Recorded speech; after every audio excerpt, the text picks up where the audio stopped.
Just talk. 24%. What? 24%. Your child is gonna become a pussy. Your child is gonna become a pussy. 24%. What? 24%. Your child is gonna become a pussy. Your child is gonna become a pussy. One of the more shocking things that I have experienced over the course of those years are the number of young boys and girls who have openly declared their apostasy to me.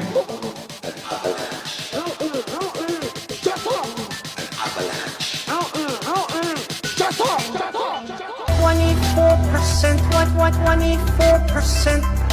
Your child is gonna become a pussy. Your child is gonna become a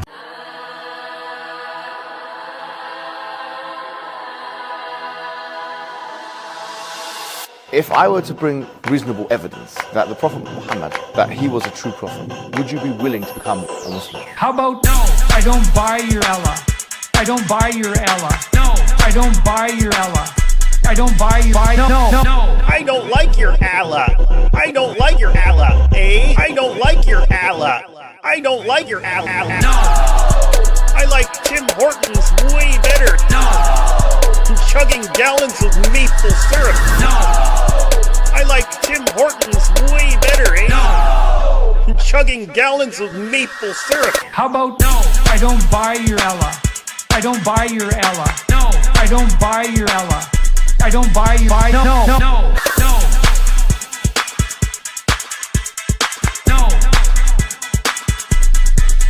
How about no? I don't buy your Allah. I don't buy your Allah. No. I don't buy your Allah. I don't buy you. No. What is up, everybody? Welcome to the live stream with David Wood and myself. We're going to be reviewing prompt number 2 out of 5 debate prompts that Christina, Avery's wife, debated 12 Muslims on the Dr. Daf show. And we did the first one. Did you just go 2 like that? Did I do? Yeah, 2. You used to live in the UK, man. You don't know that that's like the middle finger over there? Oh, well, I never learned it, I guess. I found out the hard way after like 40 selfies with people, and I kept seeing the person taking the picture giggle when I'd lean in for the picture and I go like that, and then someone eventually told me they go, that's the middle finger here, and I go, well, what's the middle finger? And they go, no, the middle finger is the middle finger, but that's also the middle finger. And I go, no, that's like peace. And they go, no, that's peace. That's the middle finger. And I'm like, oh, okay. Never knew that. I never knew that. I did live in the UK, like 40 people have pictures of me flipping everyone in the UK off, apparently. Gotcha. Okay. All right. Well, sorry for my UK people. So Christina did a debate against 12 Muslims, which is actually, according to Islam, 6 Muslims, but we're going to count them fully because, we're Christians and we believe they're all made in the image of God and they're not half brains. They are full brains. But we're going to be reviewing their debate today. The prompt was Muhammad's example. And so what do you think about that, David?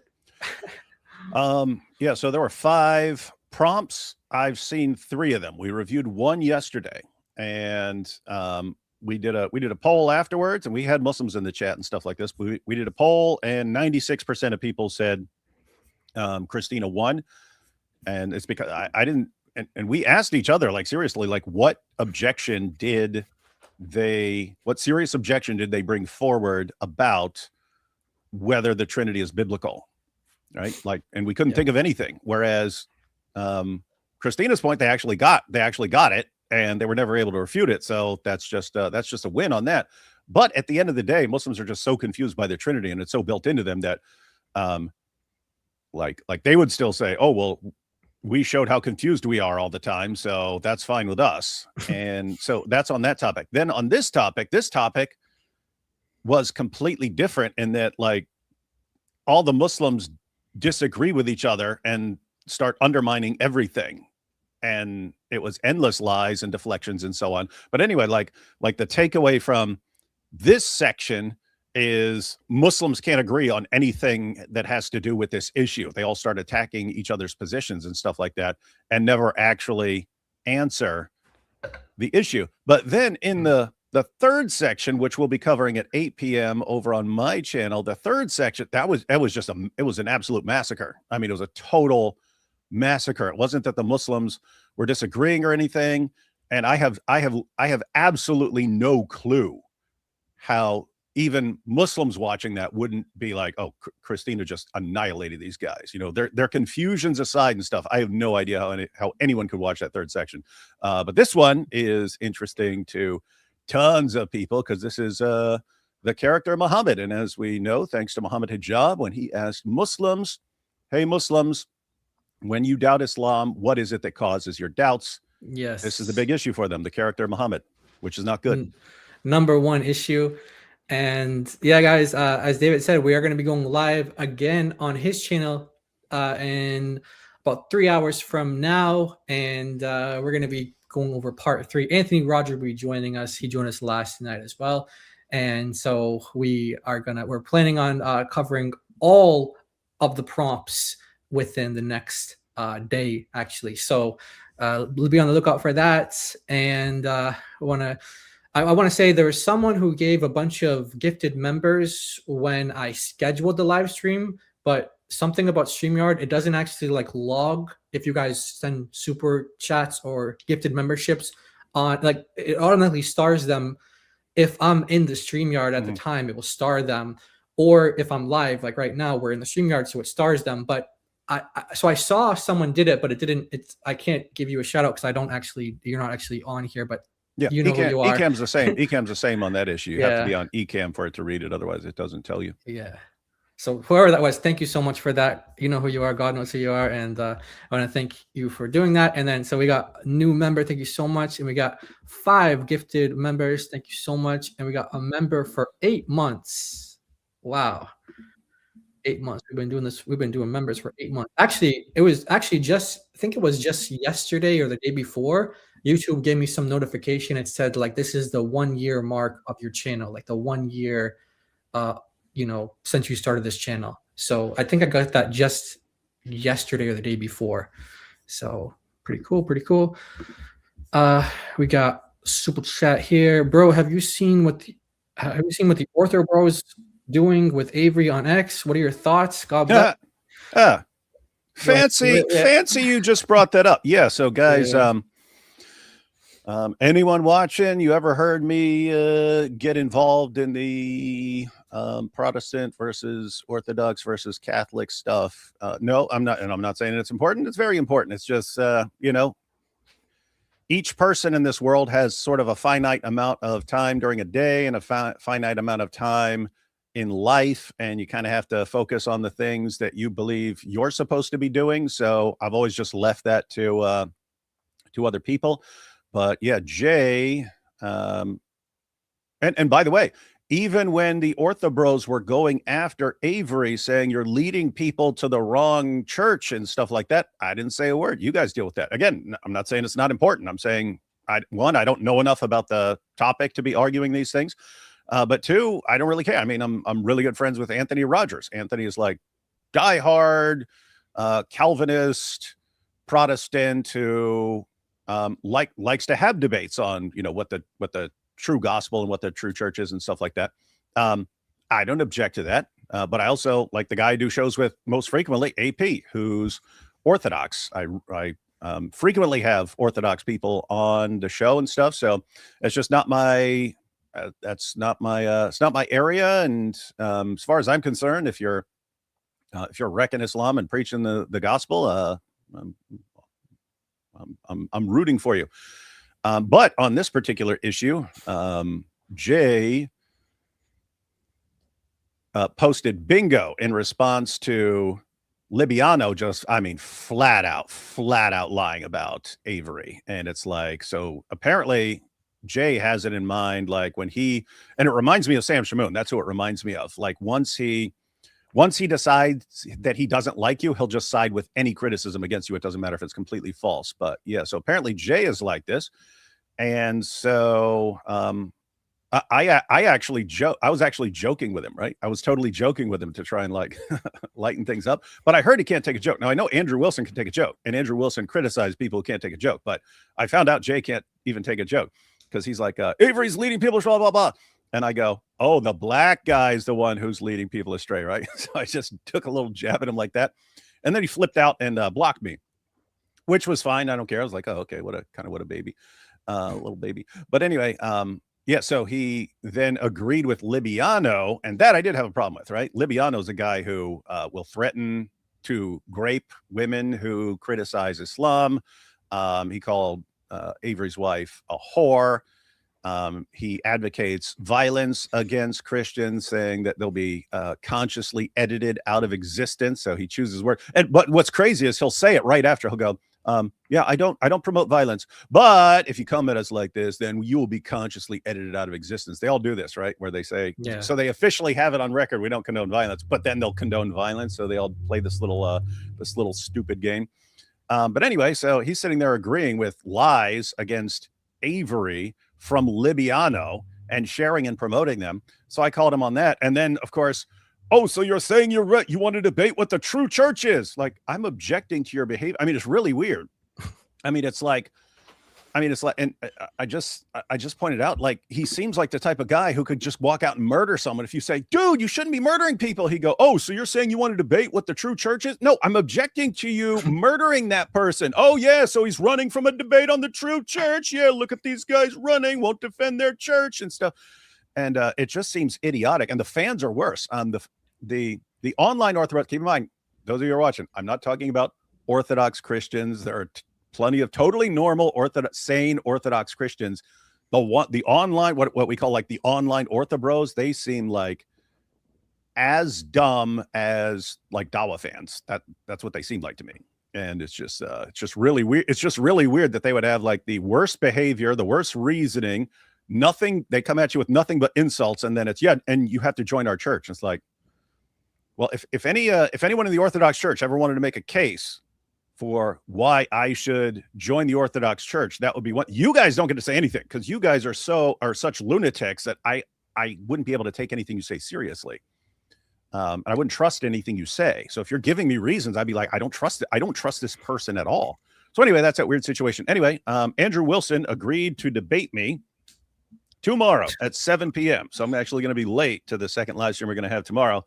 But the topic that we agreed to is, should Orthodox Christians support the lies of Dawagandists who promote violence against Christians and threaten to rape women? That's our topic for tomorrow. So he agreed to it. I can't imagine him sticking to that particular topic. We're gonna stick to it. You're gonna stick to it. So yeah, I mean, I'm not a fan of these types of people. Like, just nothing to do with what church that they go to. It's just their behavior online and how they talk and just the kind of words that they use and a lot of filthy language and stuff. I just never been fans of them, and the type of content they produce not really appealing to me. A lot of it's like conspiracy, weirdo, like paranoia, aliens are running the world type of stuff for Jay Dyer, and not so much Andrew Wilson. I don't really know much about him. I think I've seen like one or two of his debates, but he's we're going to debate you. So I mean, we're gonna see him tomorrow. Dude's a brilliant debater. He always seems to zero in on something absolutely brutal and stuff like that. I saw him debate Muslim Lantern. And yeah, of course, Jay. I've seen Jay debate as well. Jay debated with Sam, actually, right? On Fresh and Fit, right? That was yeah. So Jay Dyer and Sam debated on Fresh and Fit, which is kind of funny. But anyway, so those two are made for each other. Those two, yeah. Malik and Libiano. Those guys. It is weird how these guys like just gravitate towards each other, right? Because Malik is now cheering for Jay, Libiano cheering for Jay, all these guys cheering for Jay. Why?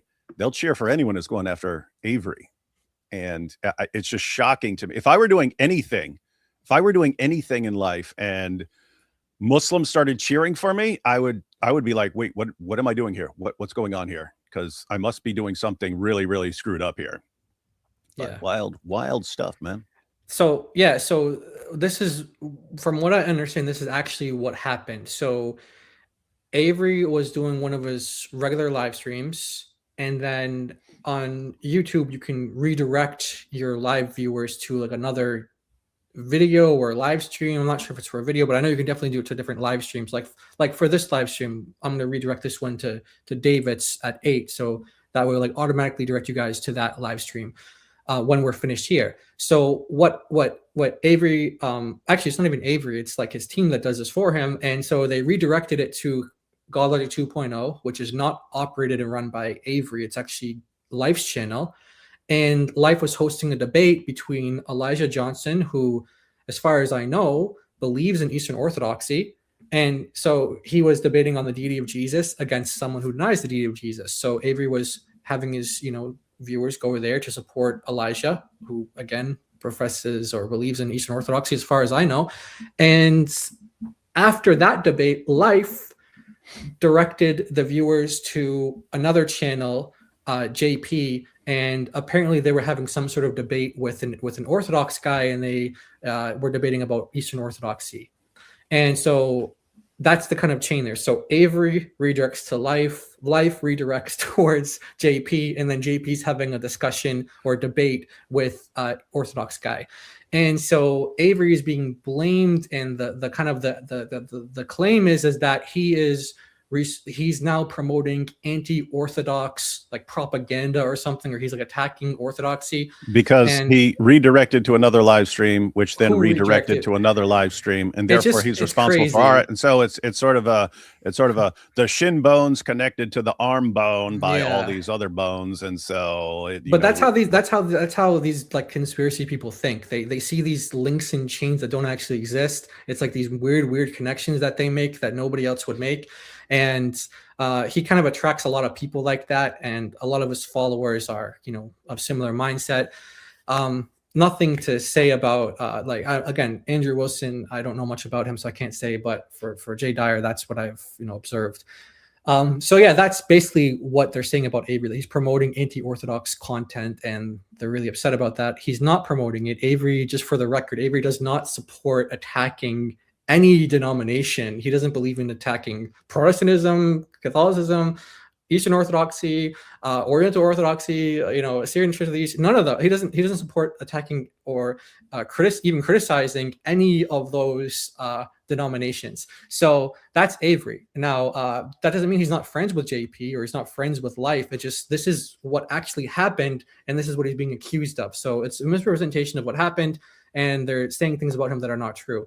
And like what David is saying is that Muslims are picking up on this, and they're saying like Avery's a grifter, and Jay Dyer is apparently agreeing with them. So it's all sorts of nonsense, craziness, and now David's debating Andrew Wilson tomorrow on this kind of stuff. So that's I have to say, if you're you're getting doxxed and people are threatening you and threatening your wife, and then you roll up in front of a mosque and you tell people, here's where we are, and you tell people, hey, we're going to show up here, and then you show up, you tell them months in advance you're going to show up to this place and stuff like that, so that anyone who wants to kill you has the opportunity to do so, and you're now one of the main targets in the world.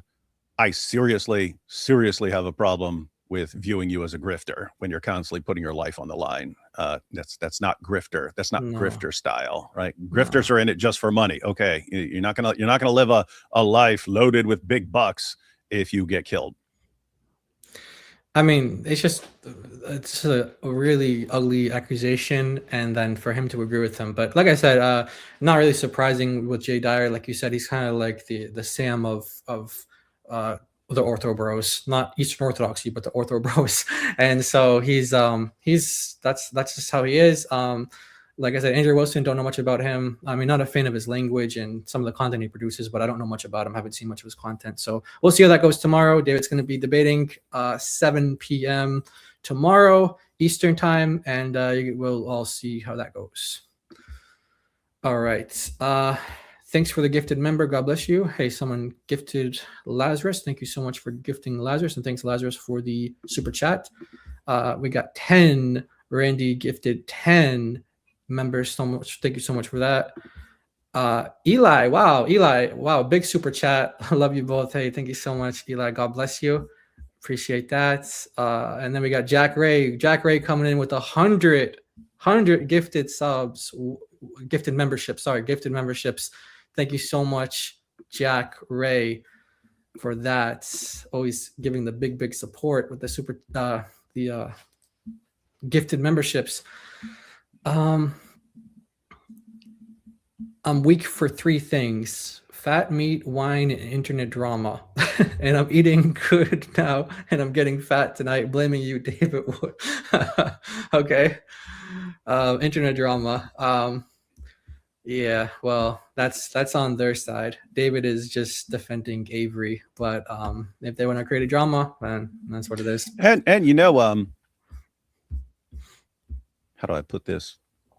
I mentioned, we all have a finite amount of time in a day and in our lives. And so we have to focus on some of the things that we think we're supposed to do. One of the things I'm supposed to do is that if I see someone who's doing really, really awesome work over here, like I'm waiting for it because I know the haters are going to come, right?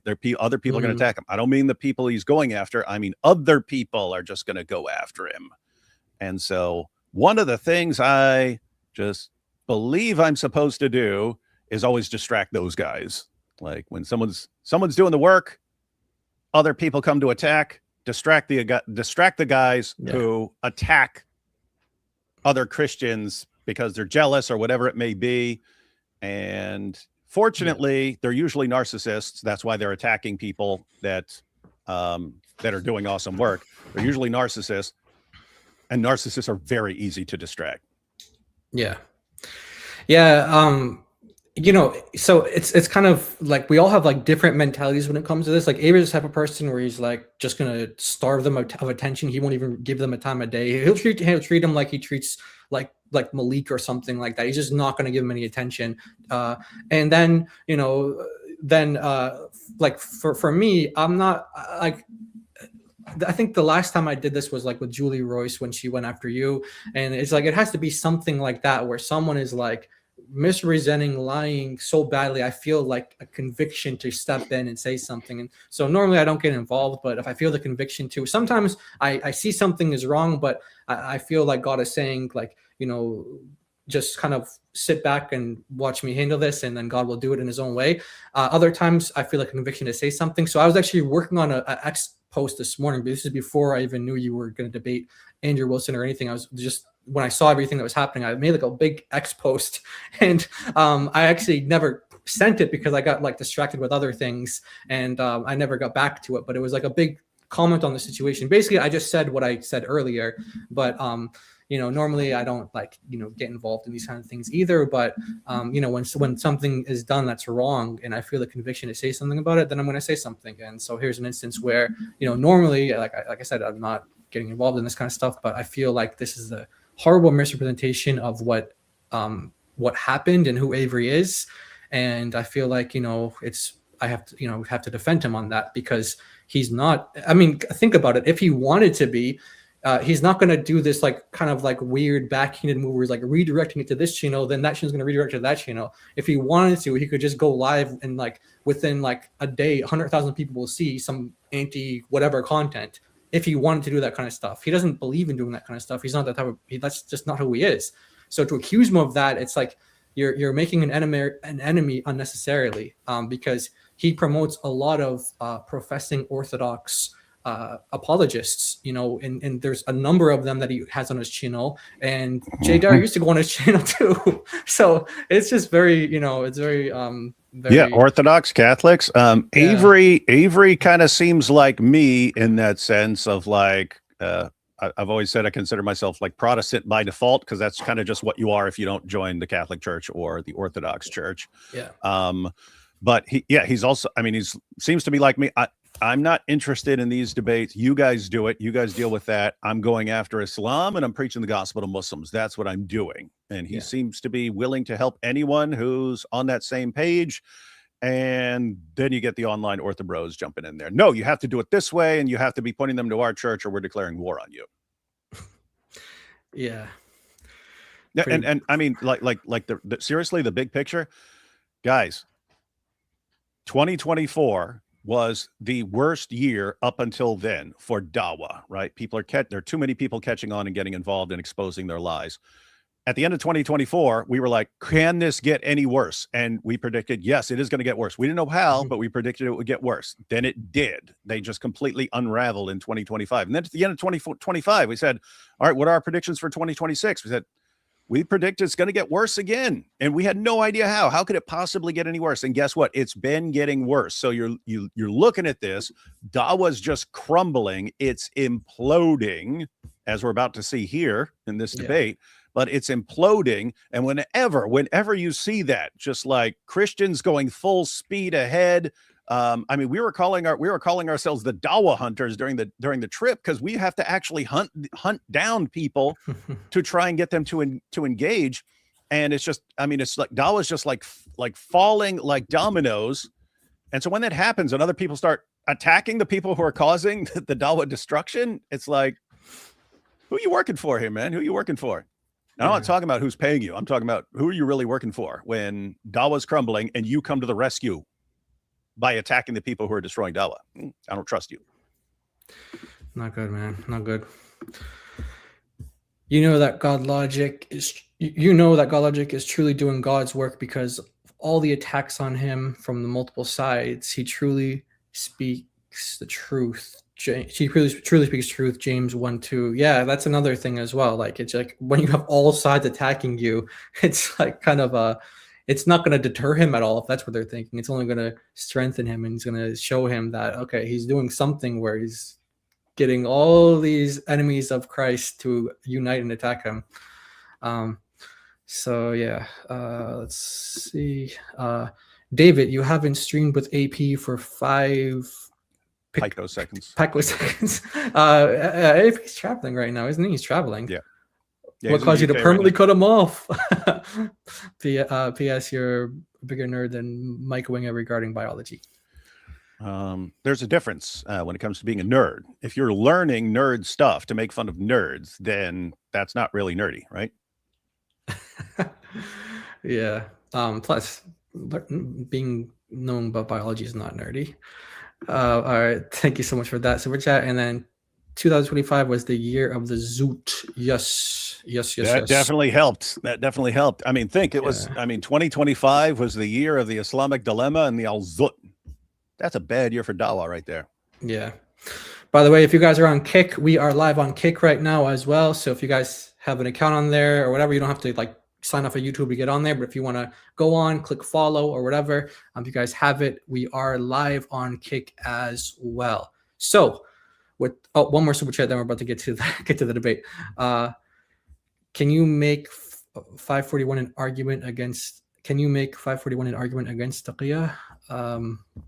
We'll get back to that. I'm going to come back to that super chat because we're going to get started now, actually, because that's going to require us to like open up the Quran and read it and all that stuff like that. So, all right, guys, here is prompt number 2. We are going to get started now, and the topic is about Muhammad's example, the number 1 doubt causer according to Muhammad Hijab's poll.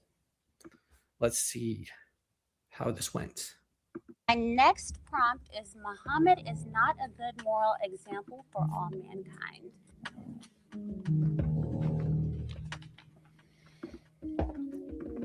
Hey, it's Cora. I'm Miriam.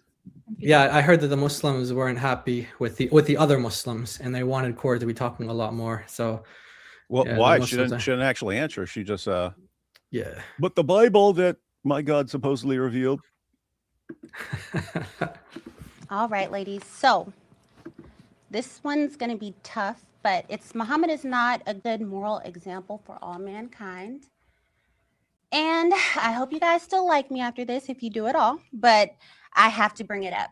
So I think my question to you guys is it a good example for a 50-plus-year-old man to marry a 6-year-old child and consummate that marriage when she's 9 years old? Is that a good example for mankind? I'm going to go with no. I can start. Yeah. I was waiting for that.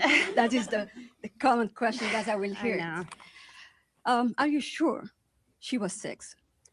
I don't know. Sahih Muslim 1422 narrated Aisha I was 6 when I married the Prophet. I was 9 when he consummated the marriage. Aisha herself says her age when she married him. She says her age when he consummated the marriage with her. And there are plenty of other hadith of other people narrating. She didn't say that. That's incorrect. First of all, I want. She didn't say that. That's incorrect. She definitely said it according to the hadith. Now, Yeah. if you want to say the hadith are pure garbage and they're completely unreliable, as Quran only Muslims will say, that can be a fair point, but that's kind of the only way out of it. If you grant that if you think the hadith are even like generally reliable or something like that, let alone that sahih narrations are really, really, really, really true.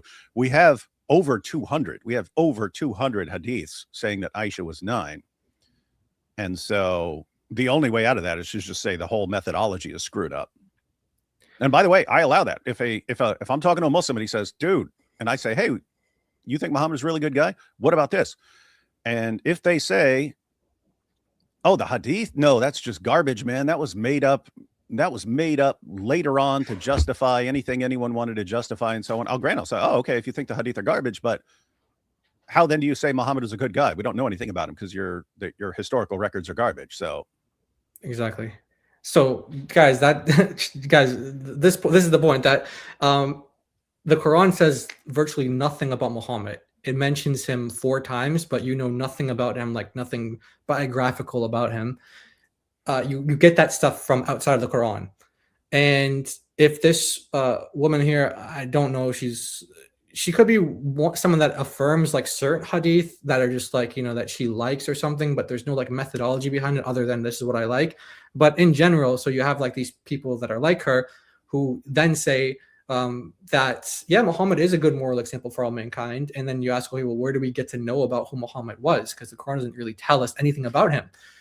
You have to go to this literature. But if this literature is taken seriously, one of the top things that you have to take seriously would be the age of Aisha. You'd have to take that seriously. Otherwise, you just can't take the stuff seriously because it's like one of these things that says over and over and over and over and over and over again, her age. And so if you reject that, then how do you even know Aisha existed? How do you even know anything? How do you even know, like, how do you know? Where do you get this knowledge from? And so it's all going to come down to basically, I think for people like her, just like her feelings and what she feels is true or something like that. But it's not about being objective. Yeah, I might just take a couple of clips from this section of the debate and make the Aisha dilemma. Like, okay, either she was 9 years old and you have to deal with a 54-year-old, your 54-year-old, great example for mankind having sex with a prepubescent 9-year-old girl. Either that, or we don't know much of anything about your prophet. Take your pick. Yeah, those are your choices. The Aisha dilemma. That's it. To talk about, when you talk about the hadith, first of all, you have to know that hadith is sahih or not.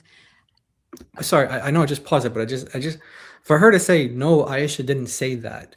It's like then, so you're not just saying I don't know how old she was or I don't believe Muhammad would have done that. She's actually making a positive assertion saying no, Aisha didn't say that. Yep. Like she knows what Aisha said then. Mm-hmm. And then she started babbling about you have to know whether it's sahih. Those are sahih. Those are sahih. Yeah, exactly. We have dozens of sahih narrations, many of them from Aisha herself, saying she was 9 years old. So what you should be saying is, I don't care if hadiths are sahih, I'll throw them out if I don't like them. Exactly. Yeah, exactly. Yeah.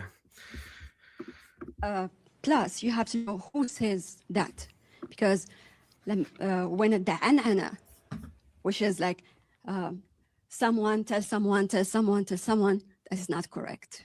Oh, that's not correct. That's every hadith you have, lady. Yeah. That's all the hadiths. She just threw them out. Someone said. That's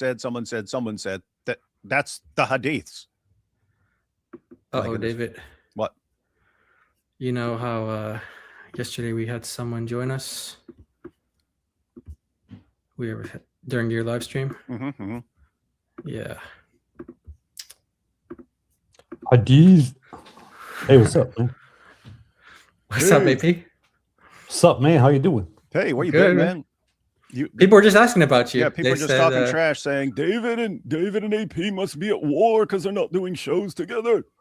Yeah, we are at war, man. We have been kind of fighting behind the scenes. I was like, I'm never going to do something with David again. Yeah, And because I David was like, okay. And David was like, "Why would I even do something with you after this time? Get out of here!" Yeah, I was like, And then- you're Orthodox. Get out of here. I don't work with Orthodox losers. You heretic. Get out of there. And you were like, well, I don't work with people who aren't part of the true church. You must join the true church first, otherwise you're not a Christian. Yeah. yeah. Hey, how is my sound and everything? Does everything sound? Yeah, all you're right? good. You're good. Sounds good. Fantastic. I'm trying a different setup because I'm kind of traveling. I'm in somewhere in London, and Nice. yeah, decided to pop in finally. Nice. Don't make any peace. Don't make any peace signs while you're in London. Like this. Yeah, don't do that. we were just talking about that because I was saying this is the second prompt, but I did the other one by mistake, and David reminded me of what that means in the UK. Yeah, So, it's a very, very bad thing. It's a very bad thing in the UK. Yeah. Actually, I didn't know. I didn't know, but yeah. Anyway, So this is. I'm here to talk about some original arguments, and all of you are low IQ, so you don't know anything about any of the arguments, and nobody even dares to debate me, and because they're all retarded, and I have the best arguments. And how about you come and debate me, David Wood, so I can prove that you're heterodox and you're a heretic? Powerful. Well, And, debating Andrew Wilson tomorrow, man. Your hero. Really? Yep. Oh, what are you debating him on? The official topic is we agreed to it. I already posted it on X. Should Orthodox Christians support the lies of Dawa who promote violence against Christians and threaten to rape women? Andrew agreed. Okay, fantastic. Because it was funny. It's like that's what I was objecting to with Jay, and so they all freaked out. Why don't you debate him? Why don't you debate him? And then Andrew stepped in and said, "I'll debate you." And I was like, "Okay, let's debate what I was actually objecting to." And he said, "Okay." Look, it's David Wood is running from me. I challenged him to debate, but he won't even debate me because he knows I'm very high IQ and he's very low IQ because he's a heretic.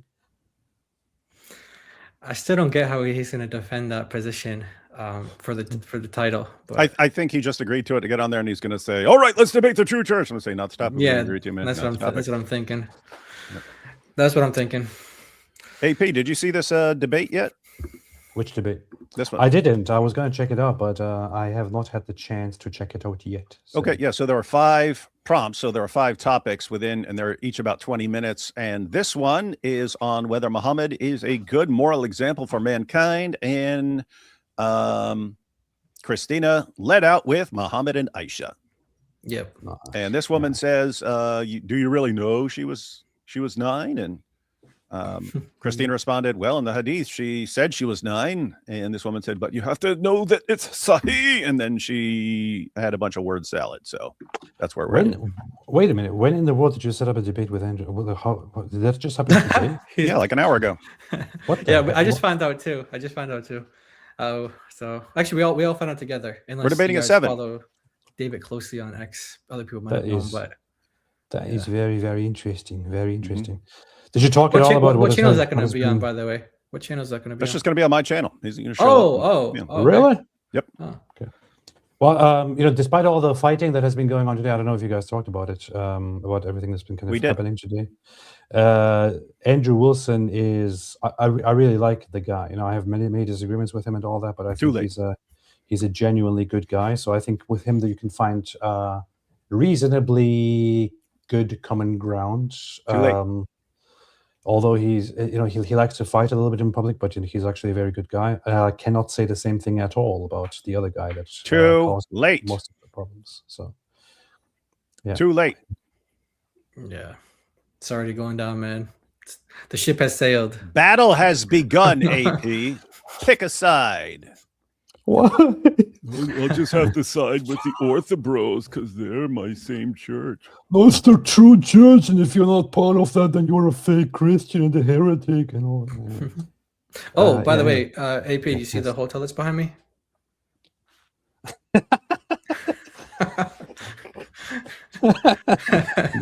Yeah, Very so nice. Very nice. Very, very nice. yes. So Anyway, that's what we're doing.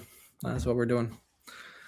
All right. So yeah. So this woman is telling us that Aisha is not 6, and a couple of the Muslims on the panel actually disagree with her. So the Muslims aren't even in agreement on this, but we'll kind of see how this pans out. So let's go. Strong of hadith goes down. Okay. To prove for you that Aisha, she wasn't 6, she wasn't 9, you have to go back when she born. She born in 605. Whoa, where? Show us. Liar. Yeah. Liar. How do you know that? Show me any source that says she was born in 605. Notice she just says it as fact. She says, by the way, she just claims this and then she proceeds. She proceeds as if she's proven it, right? So she says, you have to understand she's born in 605 now, and then she builds her case on Aisha being born in 605. You just said it, lady. she's Show us. literally telling you that she was born in 605. That's what she just said. It's the evidence is her. Oh yeah, she's the evidence. Yeah, she So says it. The only evidence so far is trust me, bro. But I'm saying after this, they just like her and I think one other or something like that, because I only heard it, so I was just listening to the voices. But yeah, she just takes it for granted now that Aisha was born in 605. When show me a source that says she was born in 605. Show me. Love to see it. Yeah.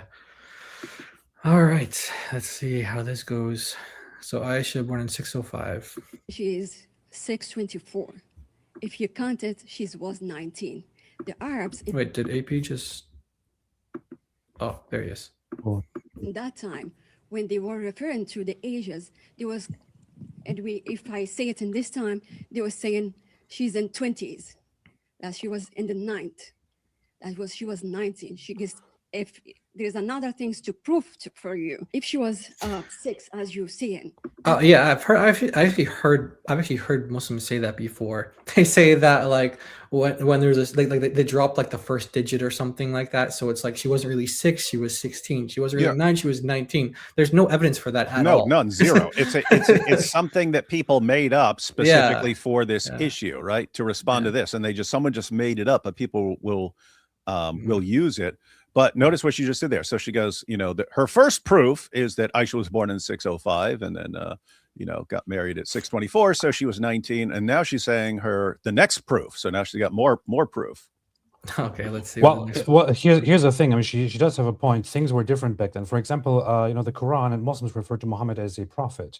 But back then in the time in Arabia, when they said prophet, they actually meant a mentally ill person. Mm-hmm. So we just, we understand it as prophet, but in their context, it referred to a mentally ill person. Mm-hmm.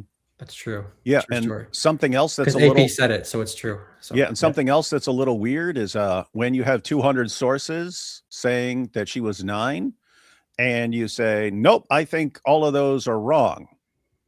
Well, if you say they're just wrong, then she could be 2, right? We don't have to swing in your direction and make it better and something you would be more comfortable with. It's if we don't know, she could have been 2, right? 3, 4, we don't know. So she could have been 5, right? Are you trying to argue that it's wrong to have to marry a 2-year-old girl? Daniel Hukikachu might freak out on me, but yeah. Yeah. All right. Okay. Yep. She was engaged to another man. So she will be like 5, 4, 3. Yes. That is. She was younger than 6 and already betrothed to someone. Yeah. That is entirely normal. Yeah. So, apparently. Why not?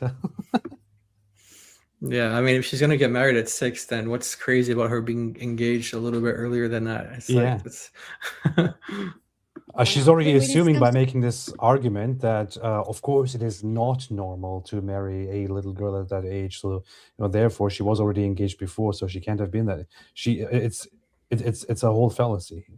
Yeah, exactly. To the logic that is, and I mean, you cannot even to the people before the prophet. That wasn't right, because to get married to someone you have to reach the time of marriage. You have to be mature. You have to prove it. And the time of propriety. Prove it. Notice she just said that's not right. It wouldn't be right to marry someone before. So guess what?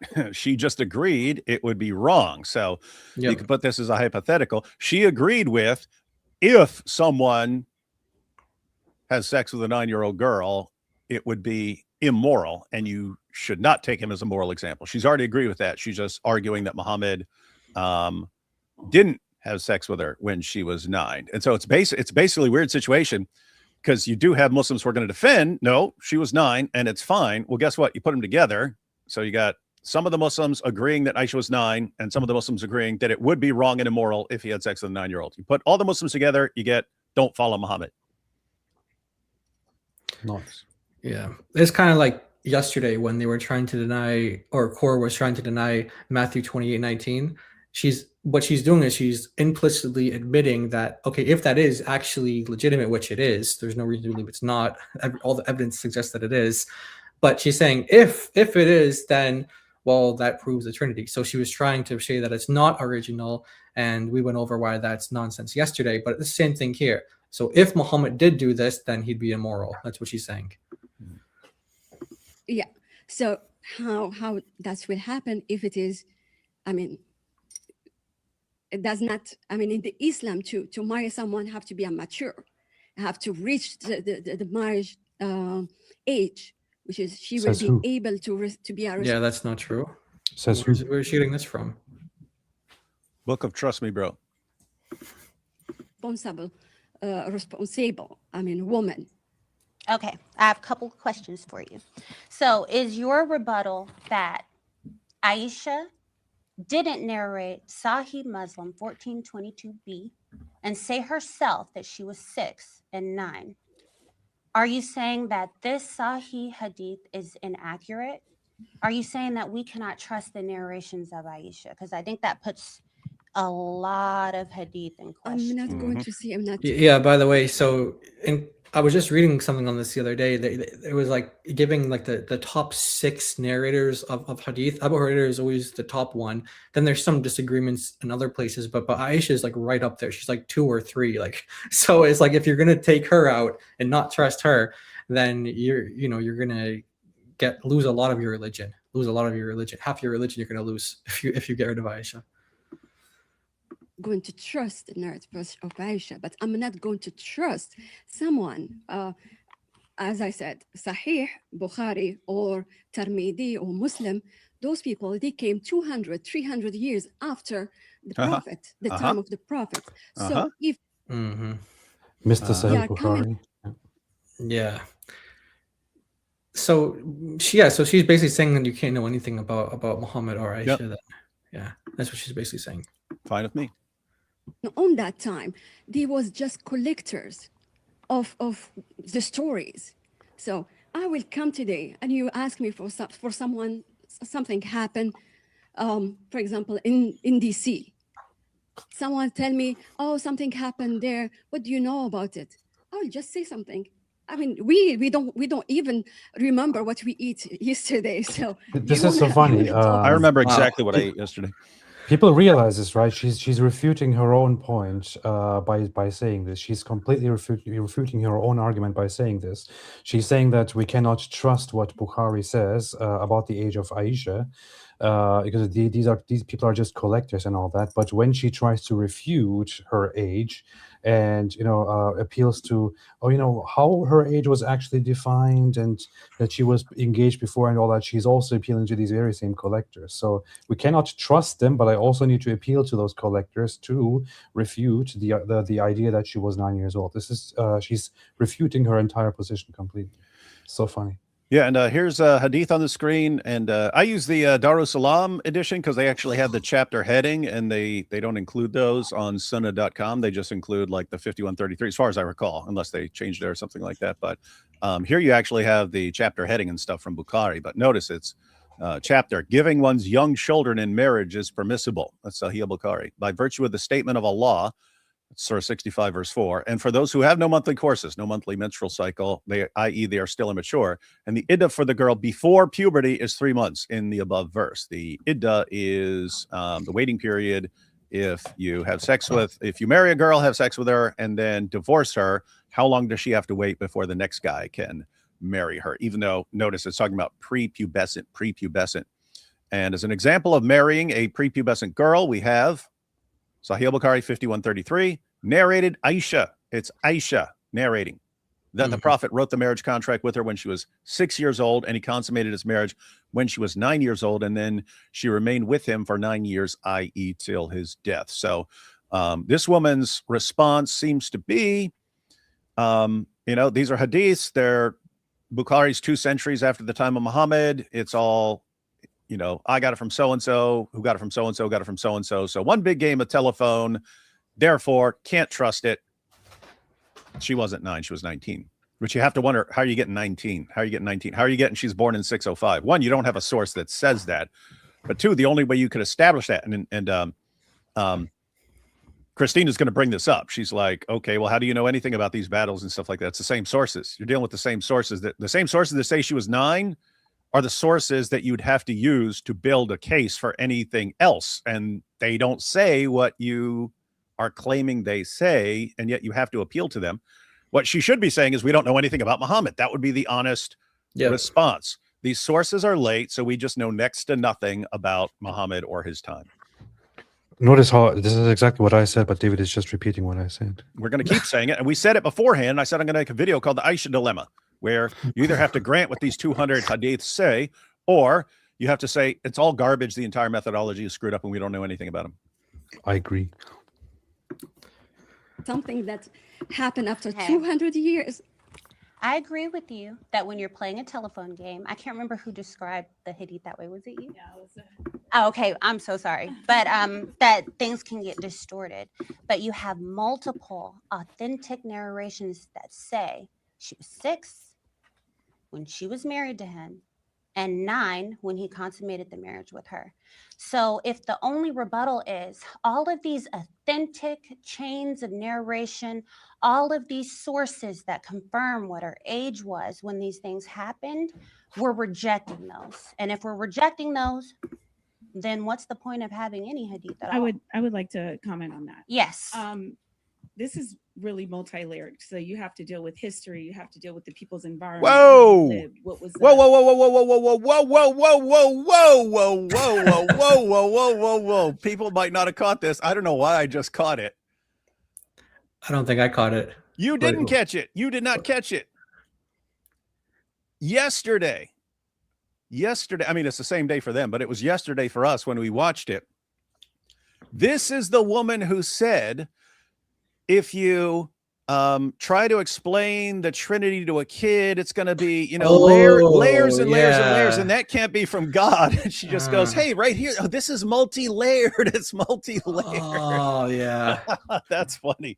Oh, my God. That would be funny, like a back-to-back. Yeah, someone should put that together. Yeah, that's right. Yeah, wow, that's true. Yeah, so she was saying, unless you can explain God to a 5-year-old, then your conception of God is not true. Yeah, and she said something specifically about, and well, you guys have to do all these layers of explanations and everything. Oh, well, you got to understand, there's layers. Tiramisu. Oh boy. Normal age of consent in those times. Well, we don't even want to say consent, because consent does not consist of marriage per se. What does that mean? Consent does not consist of marriage? No idea. Is she saying you don't need to consent to marriage, or what is she? I don't know what she's trying to say there. Yeah, I don't know. I wish you just put the mic closer to her face, because that's a got to have that mic close. We want to say the age of maturity to be able to get married. In ancient Arabia, their lifespan was very short. It was known that they would.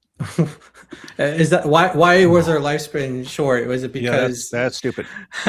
Yeah, guys, the when you look up lifespan, in the ancient world and stuff like this, and when you see lifespan of 32 years, that doesn't mean you're dying when you're 32 years. When they calculate the average lifespan, they're factoring in infant mortality, child mortality. Back then, people would have 12 kids because they knew half of them were going to die of some disease or something like that, or sickness. Like all of Muhammad's sons died when they were children, all 4 of them. Yeah.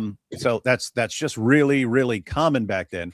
So when you see average age of death 32, that's factoring it. So just think about this, right?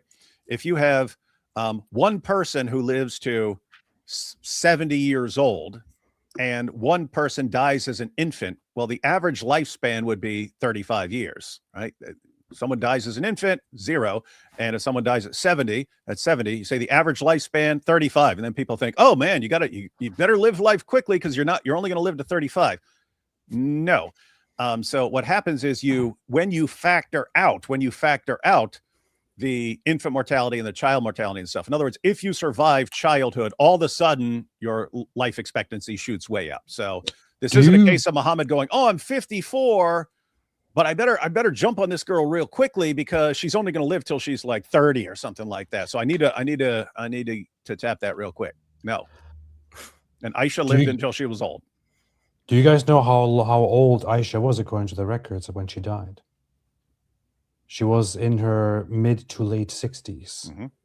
So Muhammad was in his mid 50s when he married her, when she was 6 years old, and consummated the marriage, i.e., he climbed on top of her when he was in his 50s, already had wives, so there was no need for him to take a little wife, but he took her anyways and climbed on top of her. And then he also made it a law, a rule that the women that he marries, nobody may marry them after he dies. They are supposed to stay pure forever, only for him. Mhm. So Muhammad dies when she's, I think, 18 years old or something like that. And then she continues living. She continues living for nearly 50 years into her 60s and then dies. So it wasn't like, it's back in Arabia, lifespan was 30, 40 years old. So therefore everybody was dying in the 30s. No, as David just explained, if people made it past maturity, they usually lived to their 50s or 60s or even 70s. Aisha lived until she was 60 something years old. This is a completely irrelevant thing to say, and it would be useful maybe if you were to argue that Muhammad was a young guy who had to find a wife and had to quickly start a family with her. That was not the case. He was in his 50s. He picked a little girl because he wanted to have sex with a little girl. That's it. You were at Speaker's Corner? Yes, I was at Speaker's Corner. Yeah, we're gonna have to review. We're gonna have to review that. If you want to be bored out of your mind. Okay, we'll check it out. Someone just said it's on Soko. No, I didn't watch it. I didn't watch it. He was just he was babbling about something about poor me. I'm an apostate. Oh my goodness, it's so sad being an apostate. I'm so sad. Something like that. Okay. So it sucks being an apostate. I'd be better off going back to Islam. Oh. That's exactly what I did. Yeah. They told you. Yeah.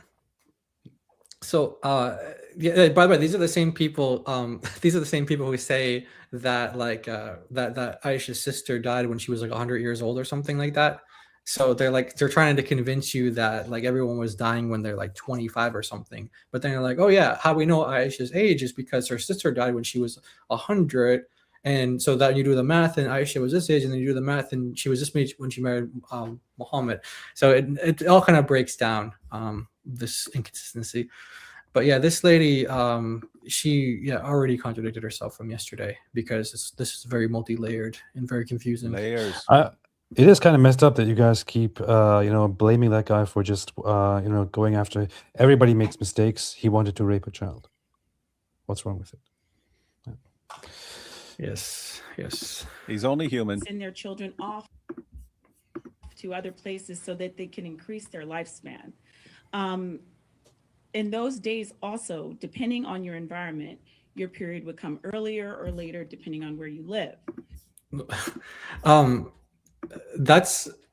that's everywhere in the world. It's Yeah. today too. Depends on your nutrition levels. Depends. It's so many different factors. It's true whether you're male or female. There are guys Yeah. who hit puberty pretty early and they'd shoot up Yeah. like a foot and be taller than everyone and they'd be bullying everyone. And then 2 years later, everyone else would shoot up and be like, hey, you remember you were bullying me? Yeah, where you at now, punk? Right? And that's just how it was back in the day. So And I think- what is your point? One, the hadith say she was prepubescent, and two, even if she was pubescent, 9 years old, you'd say that's fine then. Yeah, I'm pretty sure IP has a study saying that it was like 14 years old. Christina uses the study that there you go. the same study IP used, but it said that 1% back then in the 7th century, 1% of girls reached puberty by the age of 11. They like started it, right? They started it. Yeah. Okay, so it's such a stupid argument. It's like, it is not called, the average age of menstruation, whatever it is. It is called the lowest age is called the onset of maturity. Yeah. It's kind of like, they try to argue, because she shows signs of maturity, therefore she's now ready to get married. It's kind of like saying, this little baby, this little toddler, he started talking, now he's ready to become the president of the United States or something. It is a process. Yeah. A process that takes years. Guys, when you're talking about puberty, that's when a person has certain hormones activated and so on in the body, and then the person starts growing from a child into an adult. That does not happen. Boom, I got my period. Now I'm an adult. It doesn't work like that, right? No. That's when you start growing more. Your hips start widening to prepare you for childbirth and so on. But it's a process that takes years. When you and by the way, we used to bring this up years ago, but Mary from Too Many Marys, she sent me like instructions on pig breeding, right? And the instruction manual on pig breeding says, hey, just because your pig reaches puberty and starts menstruating does not mean you should start breeding. You need to wait a significantly longer time so that the pig fully develops and is fully mature and ready. Otherwise, you risk injuries and all this other stuff. And I'm just sitting here thinking, pig breeders treat pigs better than Muslims treat these girls. Yeah. Let me say that again. Pig breeders say that you should treat pigs better than how Islam says you should treat girls. That's kind of disturbing. Yeah. Like you guys are pointing out, this is viewed in Islam as like one overnight kind of process, whereas biologically that's not the case. This is old over enough to bleed, old enough to breed. Yeah, which is obviously extremely dangerous because like the hips haven't widened. So there's multi factors into why. Yeah, this that's is the dangerous. thing. When puberty starts, all of a sudden now you are capable of getting pregnant. Your body is not ready for it yet. Your hips haven't widened. You can get pregnant then. If you get pregnant and your hips haven't widened, it's better today because you can go to the hospital and they'll give you a C-section because chances are that baby is not getting through the birth canal and is trapped in there, and you're in labor and you die and the baby dies. That's how it works back then. Yeah. And so you would think, okay, don't do it. Wait. And they go, no, she reached puberty. We should bang her. Yeah, that is a good point. And there's an ancient saying which goes, hips don't lie. So. That's true. Yes. Yeah. So the Islamic saying is old enough to bleed, old enough to breed. The more commonsensical saying is hips don't lie. You wait for the hips to widen. Yeah, that's what that means. That's true. And yeah, so even some Muslim scholars today, you can tell they're uncomfortable with it. They'll be like, yeah, by Islamic law, they're considered women, and their families will tell them that they're women. Like Muslim, like girls grow up, like their families tell you now you're a woman, and so they're taught that. They actually are told that, but they start getting uncomfortable, and so they say, but biologically it's different. So they make a difference. Like I'm talking about people today, not back then. People today, you can tell they're uncomfortable with this. So they're saying, yeah, by the law, Islamic law, they're treated as women, but biologically they're not women yet. And they almost want to say like not to do it because of how dangerous it is, but you can't go against Islam as a Muslim scholar. Well, you know you could, but you might lose your head. So unfortunately, this is why we have laws in various countries where they allow for marriage to happen at 9 and intercourse with a 9-year-old. So yeah, that's Islam. Which, by the way, not only because of the hadith, but also because of the Quran, chapter 65, verse 4. This is another reason. That's true. I am not for child marriage in our society. It's not common. It would be frowned upon. But who am I in 2026 to judge what the traditions was 2,000 years ago, let alone at the beginning of time? I don't know if you guys know how we all got here, but we all got here because Adam and Eve's kids were hooking up. Okay. If that was done today, we'd be like, what are you doing? So we cannot judge today's standards by the standards that happened 2,000 years ago. If you go even in Christianity, Mary, it is known by. Oh no, she brought up Mary. Oh my god. Well, no, she is a bit more reasonable than most Muslims. She says like, yeah, between 12 and 16 or something like that. Oh, more okay, reasonable than when they're like, no, she was 12, and then they lie about sources Yeah. and stuff like that. Yeah, so this idea that you can't look back in the past and say and criticize or make a moral judgment about something, this is ridiculous. And there's tons of examples where is there ever a context where like torturing a baby is not morally reprehensible and evil? They're like, oh well, that was like 2,000 years ago. We can't judge that today. Well, where do you get this idea from that you can't make moral judgments on things that happened in the past?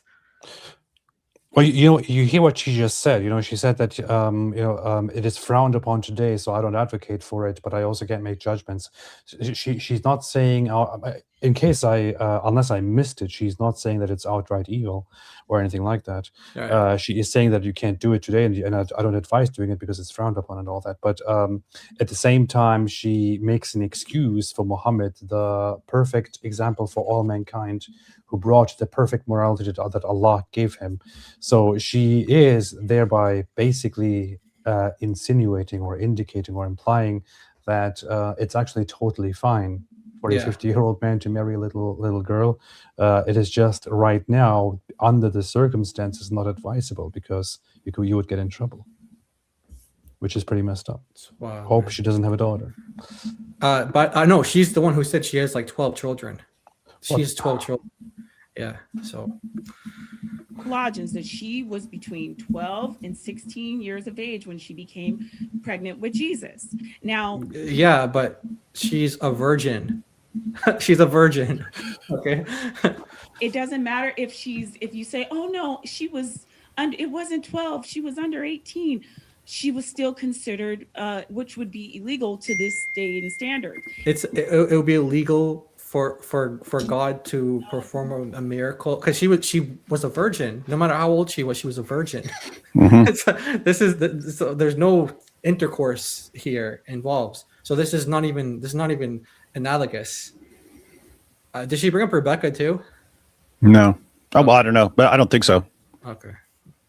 And just imagine turning up pregnant at 12 years old, if we're going to agree on that age, and everybody's looking at you like, what? And you wouldn't even touch by a man. So I think. Also, she acknowledges that she was a virgin. Okay. Just think about it for us. She's comparing 16-year-olds or 14-year-old, 15-year-old, 16-year-old to a 9-year-old little girl. Prepubescent 9-year-old. With a 50-year-old man. Yeah. Hey, they're saying my mic is loud. Why is it not adjusting? You suddenly sound extremely loud for some reason. I do? Check. I don't control it. It's stupid StreamYard that auto-adjusts the mic, man. StreamYard sucks. Quit using StreamYard. Yeah, well, hey, Ikem's been crushing on us every other stream. Only losers use StreamYard. Yeah, AP uses StreamYard, by the way, guys. Don't tell them. I'm not in agreement with 9, but I do have a lot of Somali friends. And when they come over to America, all their birthdays is January 1st. right? Nobody knows the date that they were born. Nobody counted. They're not like we have. Wait, how does that follow? Yeah, I'm against marrying at 9, but I have some friends who don't know when their birthday was. So your friends don't know when their birthday is, so how does that? What? I mean, I understand where she's trying to go with this, but it's not as, it doesn't make as much sense as she's trying to. How she's saying it doesn't make sense. They should just stay in Somalia. But yeah, anyway, continue, David. What do you say? No, this is along the lines of what's called the anecdotal fallacy, where but I know someone who blah blah blah blah blah. Okay, well, they're clearly counting because married me at 6 or 7, depending on the source, consummated the marriage at 9, and then died when I was 18. Yeah, I mean, there were practices. The entire timeline. They're clearly counting. Yeah, there's Jewish practices like the bat mitzvah, bar mitzvah. They knew the age. You know the age, like 12, 13. Even in like Arab society, you have like calendars you can count. You can count like the Ramadan. Like I think Farid even said that when he was responding to this kind of stuff. They can count by Ramadans, like the 1 Ramadan, 2, 3. You can count like that. You don't need to know the exact day, but you're not going to go from Muhammad married me when I was 6 to, I was actually 19 or 16 or something. You're not gonna have that big of a gap. It's like 6. There is actually a difference. Is it 6 or is it 7 in terms of the marriage contract or whatever? But the consummating the marriage, that was at 9. That's agreed upon. But by the way, which makes sense, right? I mean, in my life, I can look back to certain things when I was 6 or 7, and I don't remember whether I was 6 or 7. Right. I don't remember when I was. Yeah, I don't remember when I was 6 or 7. But there are events in life that you can use as sort of like they call them tent poles and stuff like that. But so there are certain things from when I was like 5, and I could never confuse when I was 5 with when I was 7 because we moved. We moved when I was 6. So there are certain things at 6 where I wouldn't remember if I was here or there or how old I was and stuff like that. But I couldn't confuse 5 with 7 because anything I remembered when I was 7 was after we moved. So if I remember doing something, I know exactly how old I was during that time and so on. So it would make sense for Aisha to be a little unclear on 6 or 7 when the marriage contract was written. The fact that all the sources agree that she was 9 at consummation suggests that they actually knew there, either counting by Ramadans or just counting by the years or something like that. Or by again, one of these like tent poles or something like that, where, hey, Aisha, you were born 3 years before this big thing happened. Yeah. Oh, okay. Yeah. Well, that was 6 years. That was 6 years before the consummation. Therefore, boom. Exactly. Concept in America where it's like we're right and everything else is backwards, right? So it's only Americans who are making this objection. It's no one else in the world is a problem with Muhammad marrying a 6-year-old and consummating 9. Her Somali relatives and all that, they might not learn about this in their Leering Center, but they might not lear about this in their Leering Center, but this is not just an American rule. I mean, Americans might have because of the very strict and popularized age barrier of 18, might have a little bit of a different and strict understanding of when the limit is. In many European countries, for example, the 16 is considered the limit. Across different European countries, the age for when marriage is allowed and all that differs. But it is all based on biology, on psychology. It is all based on scientific findings and the health of a developing human being, of a girl or a boy or whatever it is. It has nothing to do with how we in America happen to perceive it. This didn't just start in America as a weird trend where people just decided, hey, it's probably cool that we set a limit at 18. Let's just all agree to that. It happened for a reason. It wasn't arbitrary. Yeah, man, this is just crazy. I can't believe, and she has 12 children, by the way. I don't know how many of them are girls, but this is like insane to have a parent. I hope she leers them something. Yeah. Really don't count the months, and they don't have birthdays. I don't personally celebrate my birthday. Half the time my kids need to remind me how old I am. Back then they didn't do that either. They did not celebrate birthdays. Gotcha. Can I address some of that? Because you said a lot of good things, but no. I think, okay, so let's get a consensus. So she said a lot of things. You guys are a lot of things. all saying you're not sure Aisha was 6. Mm-hmm. And you're not sure she was 9 when it was consummated, regardless of the authentic narrations that say it all throughout your sources, which is fine. If she really was 6, and if she really was 9, is that good morally? You mentioned that you can't judge morals by today's time. There was a time when slavery was completely legal and acceptable in society. Was it morally correct? Heck no. So we can decide whether or not something is good or bad. You mentioned that back then women got married younger, that maybe they started their periods sooner. Actually, when you actually look at the studies, because I studied this, when you look at the evolutionary development of the timing of puberty, this is a study, so you can check it out after if you would like. But around the time of Muhammad, only 1% of girls had their period by age 11. The average age was 14. Girls were getting married typically later.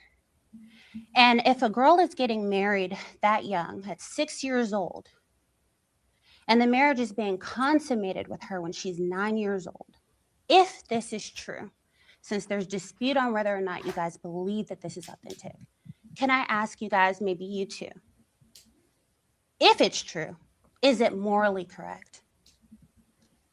I think you made a great point about the age thing. My grandmother has no idea what her birthday is or even what year she was born. It's Irrelevant because Aisha knew, and everyone agrees. You've got Aisha saying her age. You got multiple other people saying her age. You have 200 sources saying her age, and they're agreeing that she was 9. If they were just making it up because they didn't know, you'd expect 9 here and 15 there and 19 there and 25 there because they don't know, right? They don't know, but they all say 9. Okay, so I don't care if the entire world right now doesn't know when they were born. The Muslim sources say they knew when Aisha was born. Oh boy. I mean, yeah, it's like all the time, every single time that a source mentions like any sort of time frame, like months or years or whatever, like you have it in the Quran, you have it in the Hadith, you have it in all this literature. It's like these guys are just saying, oh, you can't trust any of those timelines. They just completely, because my grandmother doesn't know when her birthday is, so they must have not known how to count days and years and things like that. This is ridiculous. Easy to us living in the US, we really like birthdays, but to me, you'll find, as the other sisters have demonstrated, there's a split where you'll see people who do not follow hadith, or maybe they just don't really study it, they don't care for it, their focus is Quran, right? That's kind of how I was raised. You see Cora like shaking her, she's like about to lose it. Oh wait, go back. Yeah, she's been having to put up with this the entire time. Poor Cora. I just backed it up a little bit, but she's about, like, you can tell from her eyes that she's about to explode on the inside. She's really mad right now. No, they're throwing the hadiths under the bus, man. That's your most fundamental Islamic practices are from the hadith. Yeah. Look at her facial expressions here. Watch this. Who do not follow hadith, what happened?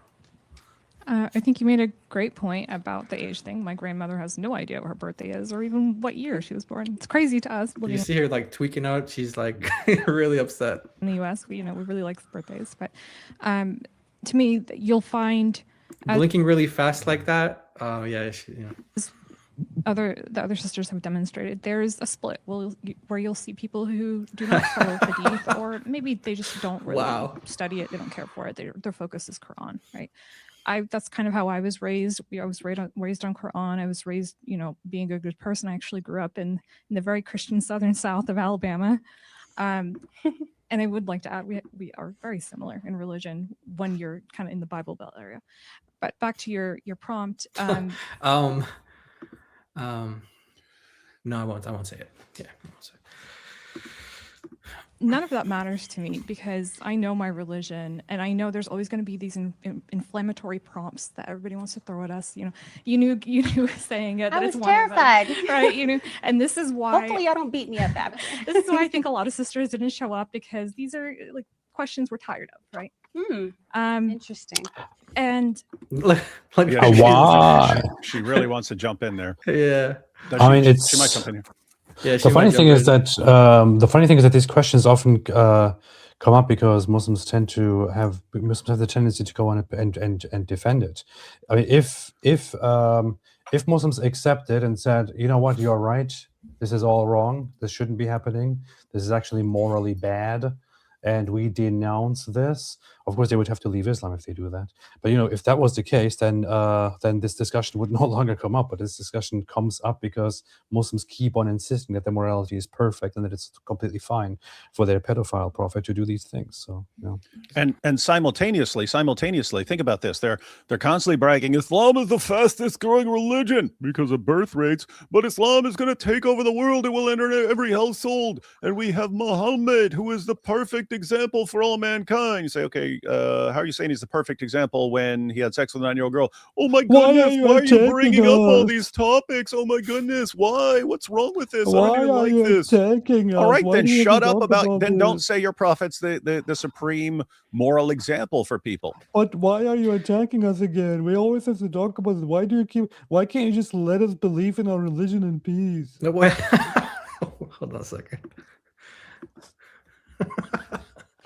Hey, golden shower. All right.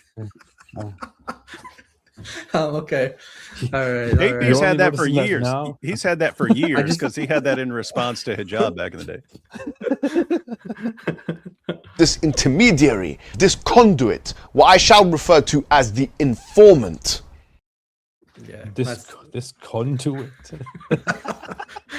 I have like clips of him just like saying like he has like a thesaurus or something like that, and he just like says like the same thing. I think I have another one of him. Where is he? After the intellectual decimation, discombobulation, yes, has been done. You've been disheveled, you've been disappointed, you've been discombobulated, you have been intellectually decapitated. You're done. Whoa! Him use words. Him use multi-syllable words. Him must be right. Oh! You know what's funny? When I first found out about the word discombobulated, I kind of thought it's a funny word to use. Yeah. And I only used it like ironically in a humorous way instead of using confused or something like that. And then you see this guy, he's actually reading his dictionary or his whatever it is. Thesaurus. His thesaurus, and then he's going out there and using like, oh, I know this word, discombobulated. Dude, this is so ridiculous, man. Yeah. So Cora's really upset hearing this.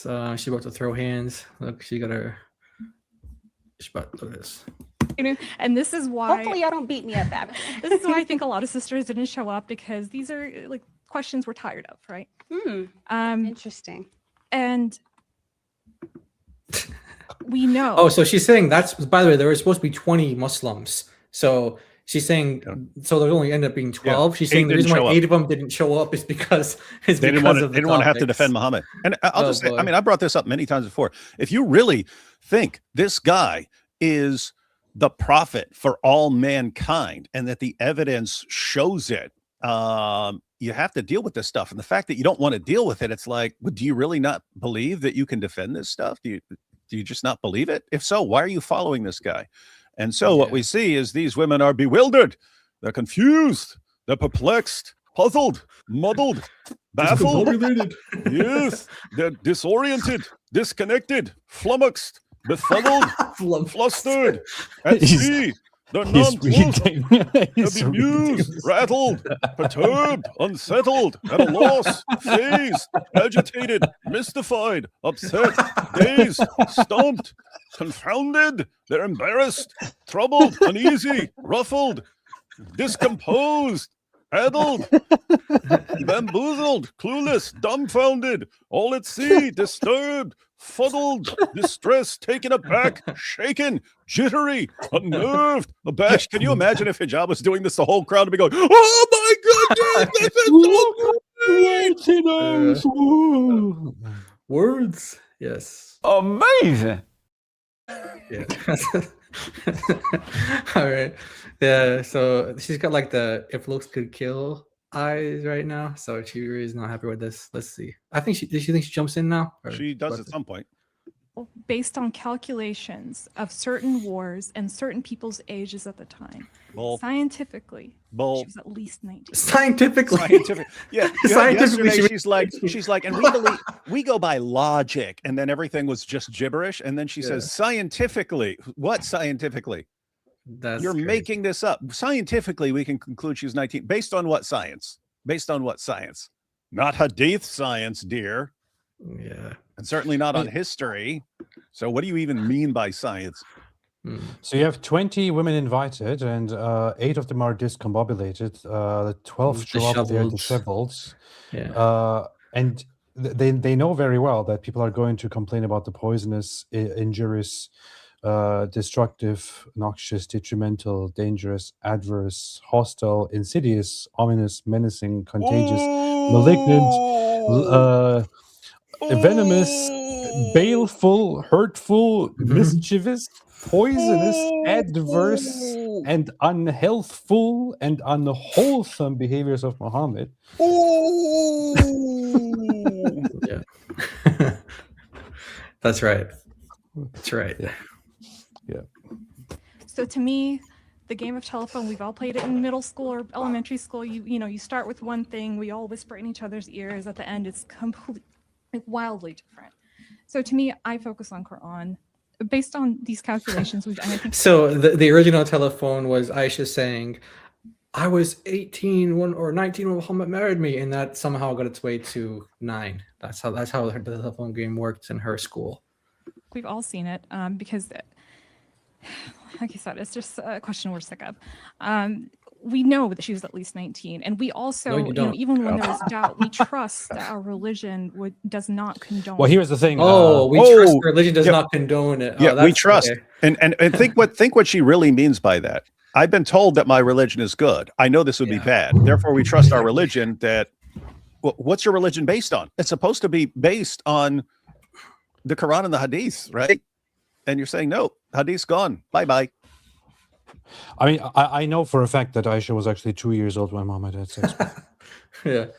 We know Islam this. says that. We know this. So.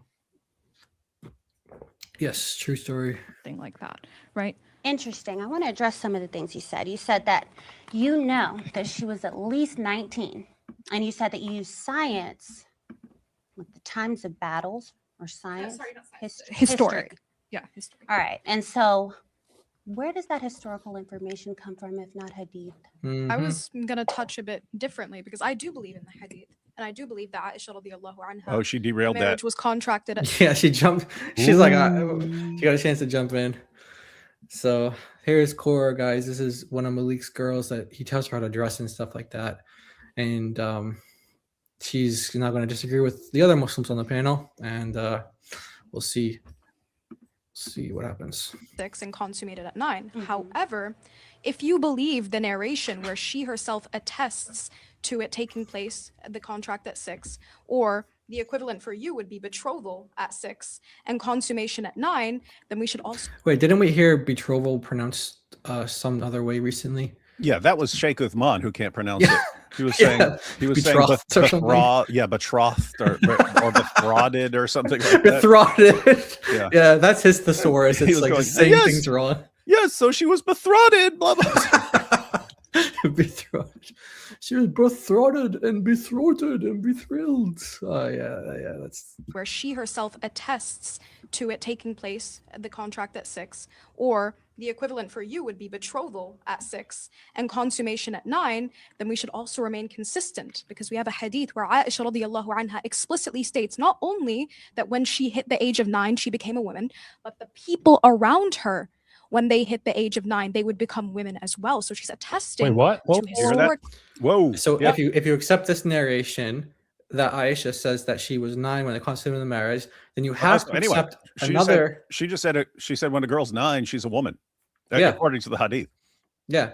So this is her logic here. So if you accept this hadith, so we're all accepting that this is true, then we also have to accept another hadith, and we're going to get into whether it's well attested, or if there's also, like David mentioned, 200 sources for, like, why would we accept this one? And okay, forget that. But she's saying that if we accept this hadith, we also have to accept another hadith where she states elsewhere, allegedly, that she became a woman at the age of 9, and Cora is adding on additionally, and the woman around her also became woman at the age of 9. So we have to accept that according to Korah. Yeah, that's insane. So you'd have to. I would ask at this point, if a 3-year-old said, "I'm a woman" at 3, we would have to accept that and say, "Well, she says she was a woman.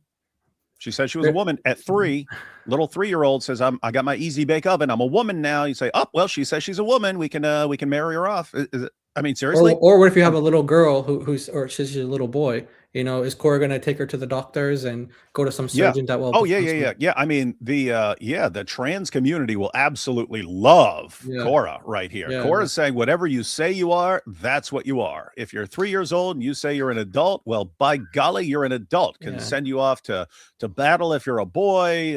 Can get you married off if you're a girl. You're just totally ready because of what you say. Whatever you say you are, that's what you are.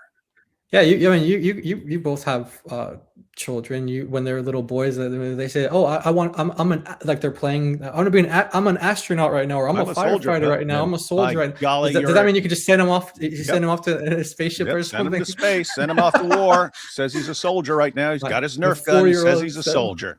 Yeah. So this is. So the ninja is very well spoken, and I kind of have respect for her in that regard. But then she comes to that whole thing. If we believe these statements that Aisha, about from Aisha and about Aisha, that she got married at the age of 9 and all that, and we should also believe those narrations where she said that when she was 9 she became a woman, or where she said that a person at 9 becomes a woman. I would like to explore this a little bit. Do we have the precise source of what the hadith is that she's I'm guessing Jai probably has a little something. Got it. Yeah. I got it. And can we assess the validity and the authenticity of the hadith in question, and the validity, to the others? authenticity, the reliability, the authority? Yes. Because here is the thing. So the ninja woman, she just suggested that if we trust the authenticity and validity of of certain hadith that are authentic, then we should also accept all the other narrations, no matter what their validity actually is, apparently, also as authentic, right? Let's look at the hadith. Do you have it? Yeah. Let's pull it up. Let's pull it up now. So, I want to give you guys the original source first in the Arabic, and then we have a translation of it. So people who want to save sources, because this is something that apparently, I was told that this is something that a lot of the TikTok Muslims are using. Like there's her, and then there's another TikTok Muslima who do like Dawa, and I've been told that this is something that they use a lot, this hadith a lot. So I've heard of it maybe in the past, but I never really spent much time on it because it's like you don't hear it that often. But apparently they're trying to popularize it, and so I'm gonna put it up on the screen now. Like I said, I'll just get the this right now, and I'll give you guys the link for that. This is a book from Al-Albani, and I'm gonna give you guys the link. So that way, if they want the original source, you guys can provide them with this original source. So here's the link, and if the mods want to repost that, we'll so this is the whole thing here. I'm just going to show from the top to the bottom. So this is the exact hadith right here, and we're going to go down, but we're going to go all the way through, okay? Except for all this, we don't need the extra footnotes really. So, okay, now, where is the screen? Okay, now we can put it on, here's the translation now, okay? So that's the link for you guys who want the original Arabic, and then for the translation, you guys can screenshot this or whatever. But so this is the chapter of menstruation, and this is the hadith. It has been narrated from Aisha that she said, when a girl reaches 9 years, she is a woman. Okay, and by the way, you can talk whenever you want to, AP or David. You guys are still here. I just have it full on the screen so everyone can see this, take screenshots and stuff. So I will not talk if I'm not on the screen. Oh, okay. It's forbidden. Yeah.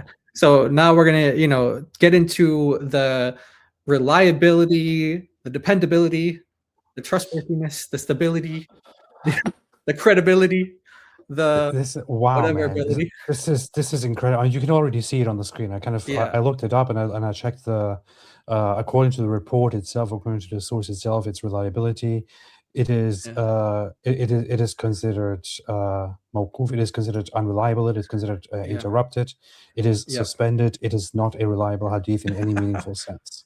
Yeah, So exactly.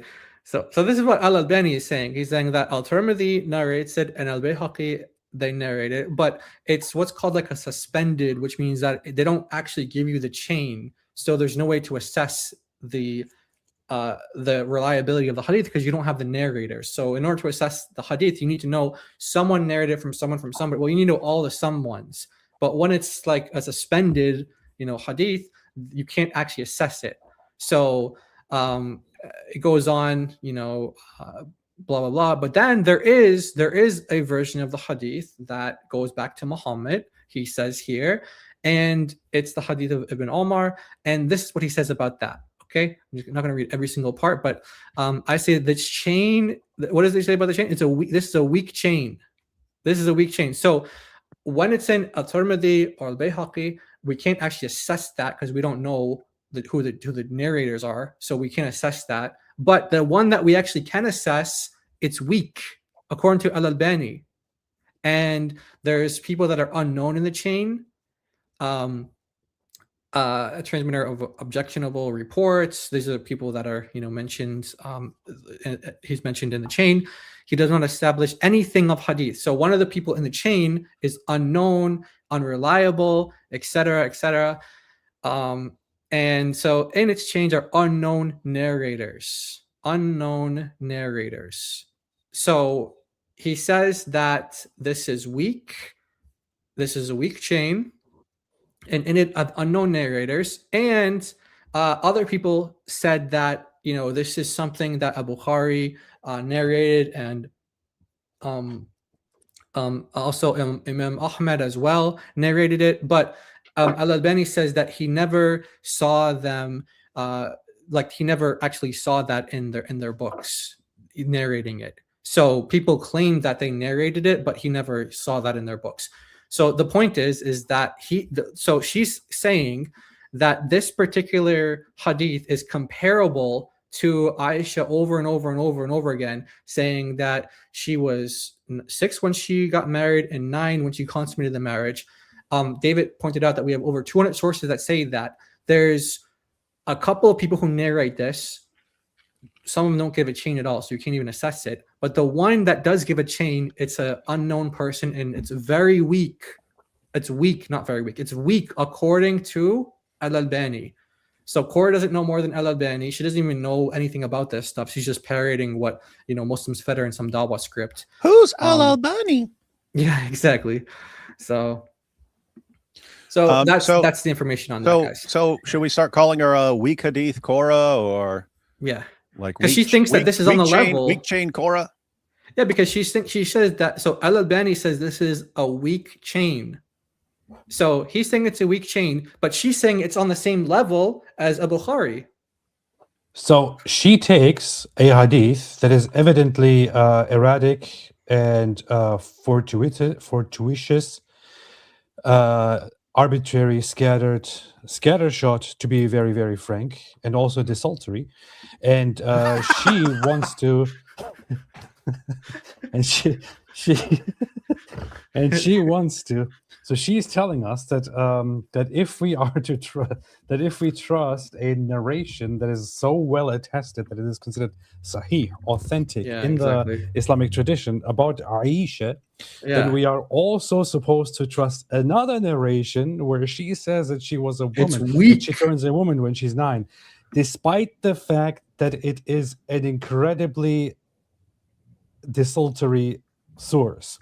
So therefore, by this standard, David, we should also, if we are to believe all the narrations, all the authentic narrations about Muhammad, then we should also conclude that Muhammad was definitely sexually used by 30 men in the middle of a night in the desert by the Al-Zut. Is that right?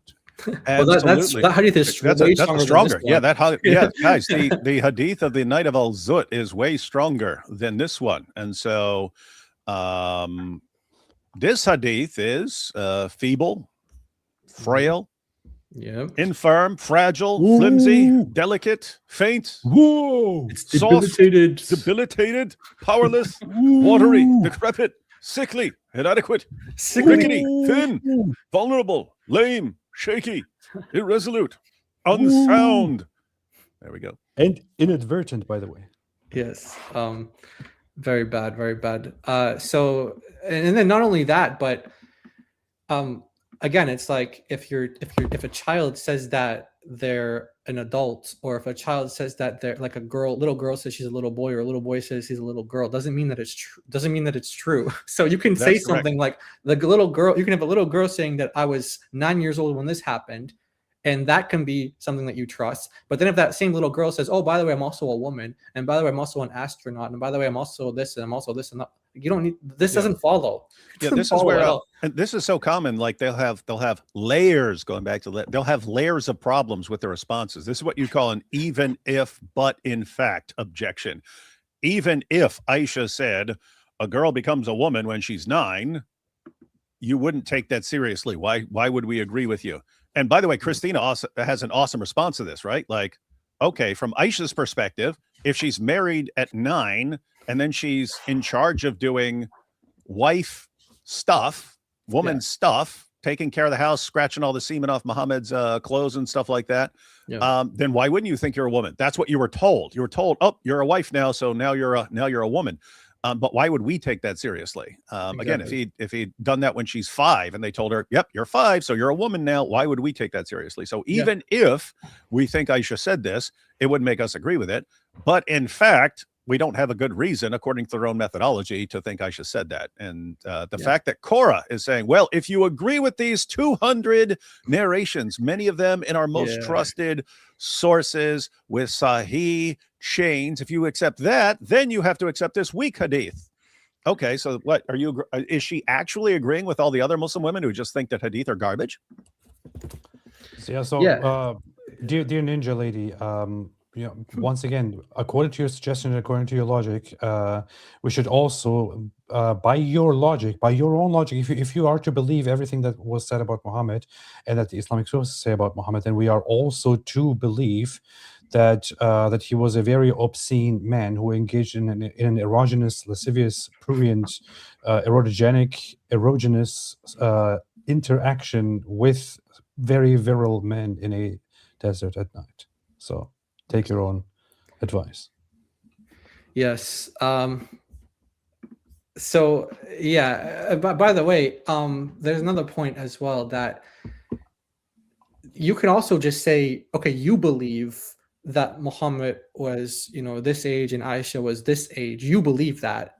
So you can just go on that as well. But Muslims have this thing when it comes, they do this with the Islamic dilemma too, when they have no idea what an internal critique is. They think that it's like if you're doing like you're using a particular source that they grade as authentic, and they're like, oh, so you have to accept our entire system and our entire religion, and you have to do all. It's like they have no idea. They don't even, which they would never accept with us, right? So from their perspective, if you say, okay, I'm giving the Quran an internal critique, you're somehow granting everything every scholar said after that, and you have to grant that it's true or something. What are you talking about? And they would never accept that with us. If they raise an objection against the Bible, and we said, oh, since you're raising an internal critique here, all I have to do is find any Christian scholar that said that said there's no problem here, and you have to grant that. It's like they would instantly understand how stupid that is. I keep saying this, right?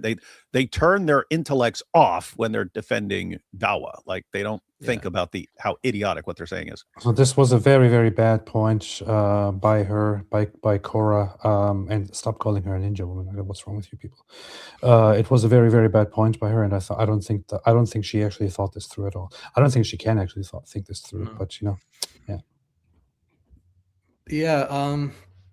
So let's go with these super chats real quick. They're starting to build up, so I don't wanted to get too many. So by the end, we're here for like an hour or something going through these. So 541. I said I'd get back to this. So this verse says, "O Messenger, let them not grieve you who hasten into disbelief of those who say we believe with their mouths, but their hearts believe not." So they're asking, like, is this against taqiyya, because this is like the idea where you can say something with your mouth but not mean it in your heart. So it seems to be some sort of like hypocrisy or something like that. So I think if you're going that direction, you're trying to say that if other places in the Quran, Allah is saying that you can say something with your mouth that contradicts your heart, and then in this place He's condemning people for it, then maybe you can see how they respond to that. I think it's an interesting argument. If you guys want to jump in and all, feel free. People who are obsessed with denominational and in-house, and in most cases irrelevant debates like the filioque can't read the room and ignore the danger of Islam. Yeah, that's for AP, I think.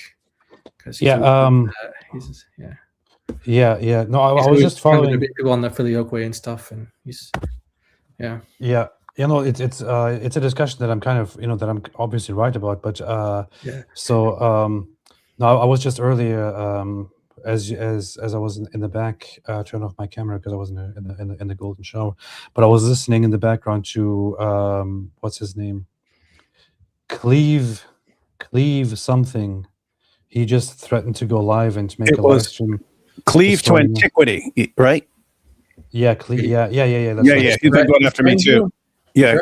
Oh no, I don't know about threatening or whatever, but I know he said he's going live. He said he threatened to go live. That's a threat. Yeah.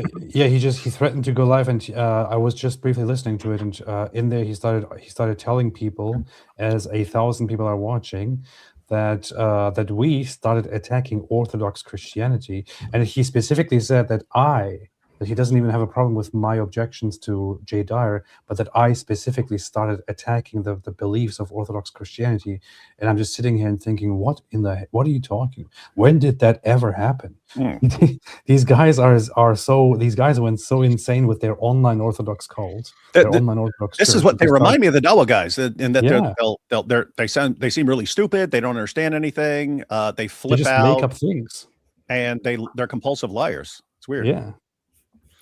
It's weird. Anyway, so he threatened to go live. He went live, and he's reviewing what you guys said or something, or he's just and then just lying about it all. It's very, very wild. I thought of switching over there and going live on his live stream and asking him, what are you talking about, and can you demonstrate to me where and how this happened? I don't think he's going to allow it though. He's kind of like he worships Jay Dyer, and this is just this is the thing. It's they make it very difficult. When I started going to an Orthodox church, I thought about it after a while. I thought I should have never ever shared it with the public.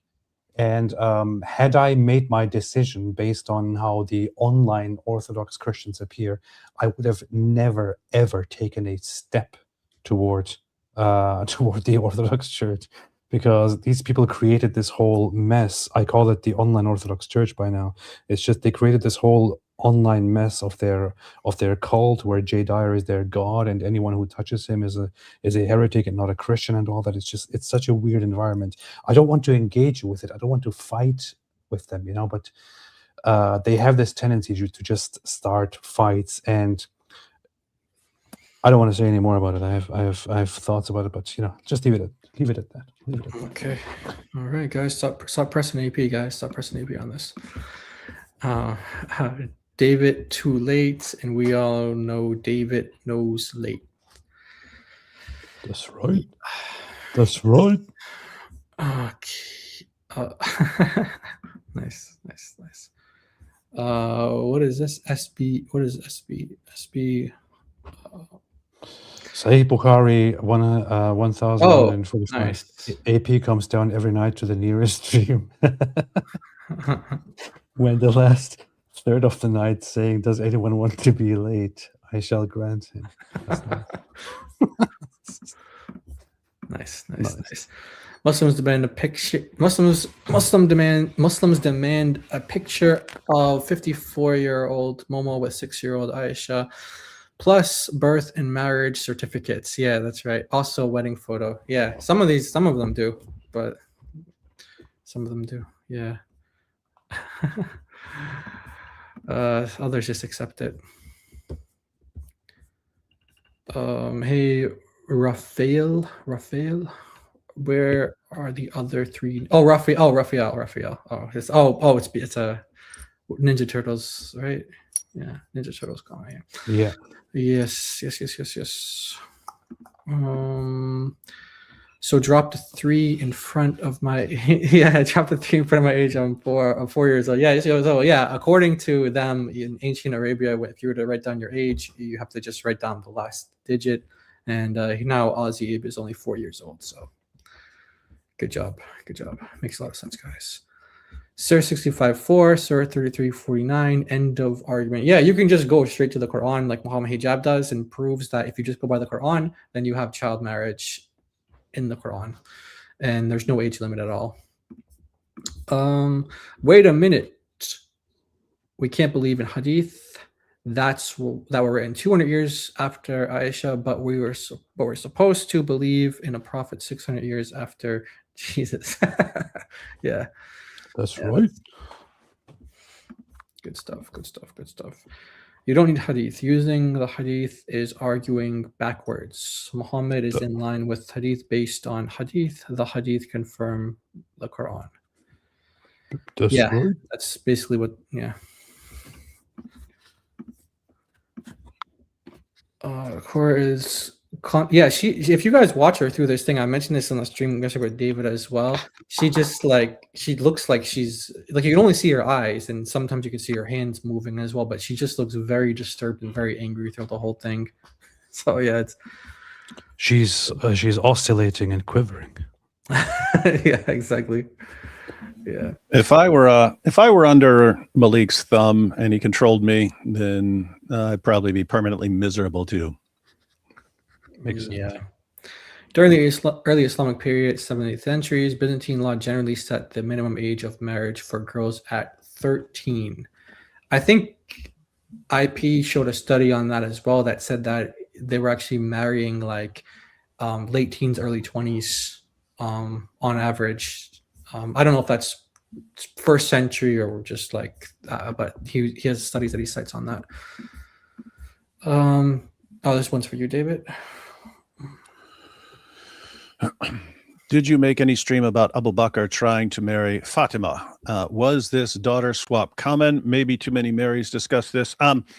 Yeah, there's the hadith where Muhammad's companions, whose daughters he married, wanted to marry Fatima, and he said, no, she's too young. I bought an entire book on Fatima I wanted an accurate source. Jai, if you ever come across something, it's like an accurate source on how old she was during this time, but I couldn't find one. So, okay. Yeah, it's basically, I don't know when they said this. I mean, put it this way, if they said it when she's 4 or something like that, then you can say, well, okay, he said she was too young. If she's like 9, 10, 11, 12, 13, like that, something like that, and Muhammad saying, nope, she's too young, then seems like you'd have a problem. That's right. Hypocrisy. That's right. All right. I think the Shia say that she was, I think they gave an age, but I don't know. Yeah. That's what I mean. You can find some ages. I think Sunnis put her a little older than they put her a little older. Shias do, but yeah, I just don't remember. And I see it in stories and stuff like that, but I can't find anything. This is how old, or just even around the time of how old she was when they made the suggestion. But I mean, there may be something like that. I just haven't found it. But yeah, if anyone comes across something like that, let me know. All right. AP March for Jesus in Belfast on the 16th of May. If you're in the UK, you should visit, according to Stephen Boyce. Well, that's a good idea. I mean, considering that I'm in London, I would only have to travel for 10 hours to visit that. So why not? You know? Yeah. No. That's a good idea. But on the 16th, there's actually another march that I'm going to be at, which is the Tommy Robinson rally, which is taking place and is going to be a very, very controversial one. I will be there. So anyone who's joining here, I will be there to meet, inshallah. All right. If Aisha was 18 when Momo died, how did the consummation? So there is a source, guys, that says that she was 18, and so I don't know if you. I guess you have to add the extra digit. And she was actually 118. I guess that. Yeah. She was 118. Just add an extra 1 to anything. Yeah. So how did they consummate when she was 19? in order to cover for Momo, they have to lie about what their texts say. Yeah, that's per usual. Yeah, so they have to lie about the 6, the 9, the 18, and then just say 19. And then it's weird because how do you calculate anything after that, right? Like if you say, oh, and then she waited, and then it was 9 years before he died. How do you know any of that? And that's what Christina brought up right there. It's like, how are you calculating anything, even with battles and so on? You'd be relying on the same sources that say she was 9. How does this work? And they don't have any response because the ladies who are responding this, it's such gibberish that they like clearly went to one of these articles that were way more popular like 15 years ago when it was standard to deny that Aisha was 9. Whereas now you have tons of Dawa guys who defend it, right? Yeah. Because they understand you can't just keep throwing the sources under the bus or you're exposed as liars. So they started defending it, but some people are still bothered by it and they just go with some article from 15, 20 years ago that says, oh, based on this, and Aisha showed up to this battle and she was watching from a distance, and we know that Umar wasn't allowed to participate in a battle until he was this age, and so she wouldn't have been able to watch a battle until she was the same age, and they do all these gymnastics and say, therefore she was 19, and not mentioning that all the sources that you're just massacring and trying to twist into some case that she was 19, they all say she was 9. So what are you doing here? Anyway. 9. No, what you don't understand, David, is that at that time in Arabia, what they would do is when a girl reaches the age of 9, they start over at 0 again. So they start counting over and over. So when she reaches the age of 9, they start by 0 again. Then she continues. When she's 18, they start at 0 again. So even when she's like 60 years old, she's still like 9 years old maximum. Trust me, that's how it works. Makes sense. Yeah. You see, AP likes golden shower. Yes, we saw. Hi guys. I love how Mrs. Logic seems to enjoy her time there. Yep, she definitely enjoyed her time there. Lord willing, DOC will be part of this. God bless. Yes, we have plans for an all-woman call-in show. So yeah, guys, get ready for that in the future. Who's called? Well, the funny thing is, I was thinking earlier, as she was speaking to these people, she has this voice and this tone where it sounds like she's gonna say very nice things, and it's like you're a child and she's going to give you food that you need and all that, and then she just comes out and destroys you with arguments. It's kind of interesting. People were saying that she sounded like a kindergarten teacher talking to them yesterday. Yeah, like how she was talking to them. She was like, "Good job." Like she was like, that was funny. You understand that? You understand what I'm telling you? That's hilarious. No, they're so good with them. That was awesome. What you did a really great job at saying the correct thing. Muslims say as long as it does not cause physical or psychological damage, then it's acceptable. But how can a man possibly know that it will cause harm until after the act? So it's trial and error. Yeah, I mean, this is not by the way, this is like harm principle is not like specifically about marriage or anything like that. It's just like a general harm principle. And so they apply it to, marriage, but they're not thinking like, obviously there are certain things that are going to cause pain, but they're thinking more, they're talking about doing permanent damage. Yeah, they're thinking of serious harm that like permanently disables the girl or something. That's what they're thinking. Yeah, exactly. All right, almost through the super chats. If this woman knew her religion, she would be dressed like who? Hattori Hanzo. Hattori Hanzo. Hattori Hanzo. That's that was the sword. I think that was the sword maker from Kill Bill. Yeah, from Kill Bill. Oh, okay. Hattori Hanzo. How could you not know this, man? This is culturally very important. You need to go back and educate yourself and watch Kill Bill. Oh, okay. Yeah, I don't know. I've never seen that. Darewoods needs to throw some beats, as AP says. I was thinking the same thing as you guys were doing like the words. Someone should have put up a beat, and the other was like, "This is weak. This is." I'll go through the. Hey, you know what's interesting? What's interesting is so Hattori Hanzo is a guy from Kill Bill, but I looked it up. He was actually a famous samurai centuries ago. So yeah, he used I that. don't, I That's don't interesting. care. I don't care. What matters is that it's a Kill Bill. Expert tactician and master of sword fighting. That sounds like me. Oh. So yeah, they want to. Next time you start using a lot of words, big words, David needs to throw it on a beat for your AP. That's what they're demanding. Let's do it. I'll never do it again. Momo hijab, Supercalifragilisticexpialidocious. Yeah. Yes, they're being supercalifragilisticexpialidocious. Oh, burn! This is the proof Islam is true. He used big word. Yeah, he could. Yeah, Muhammad hijab starts saying that, the Muslims will go crazy.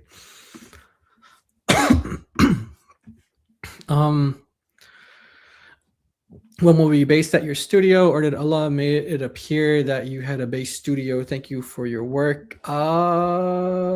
Next week. And then it's going to be another different base studios, multiple base studios. My favorite people, God bless y'all, sent a Muslim the Mojab bit where he says that the Quran alone permits child marriage. He said it was AI. Wow, really? It's on Muhammad Hijab's channel though. He actually has it on his channel.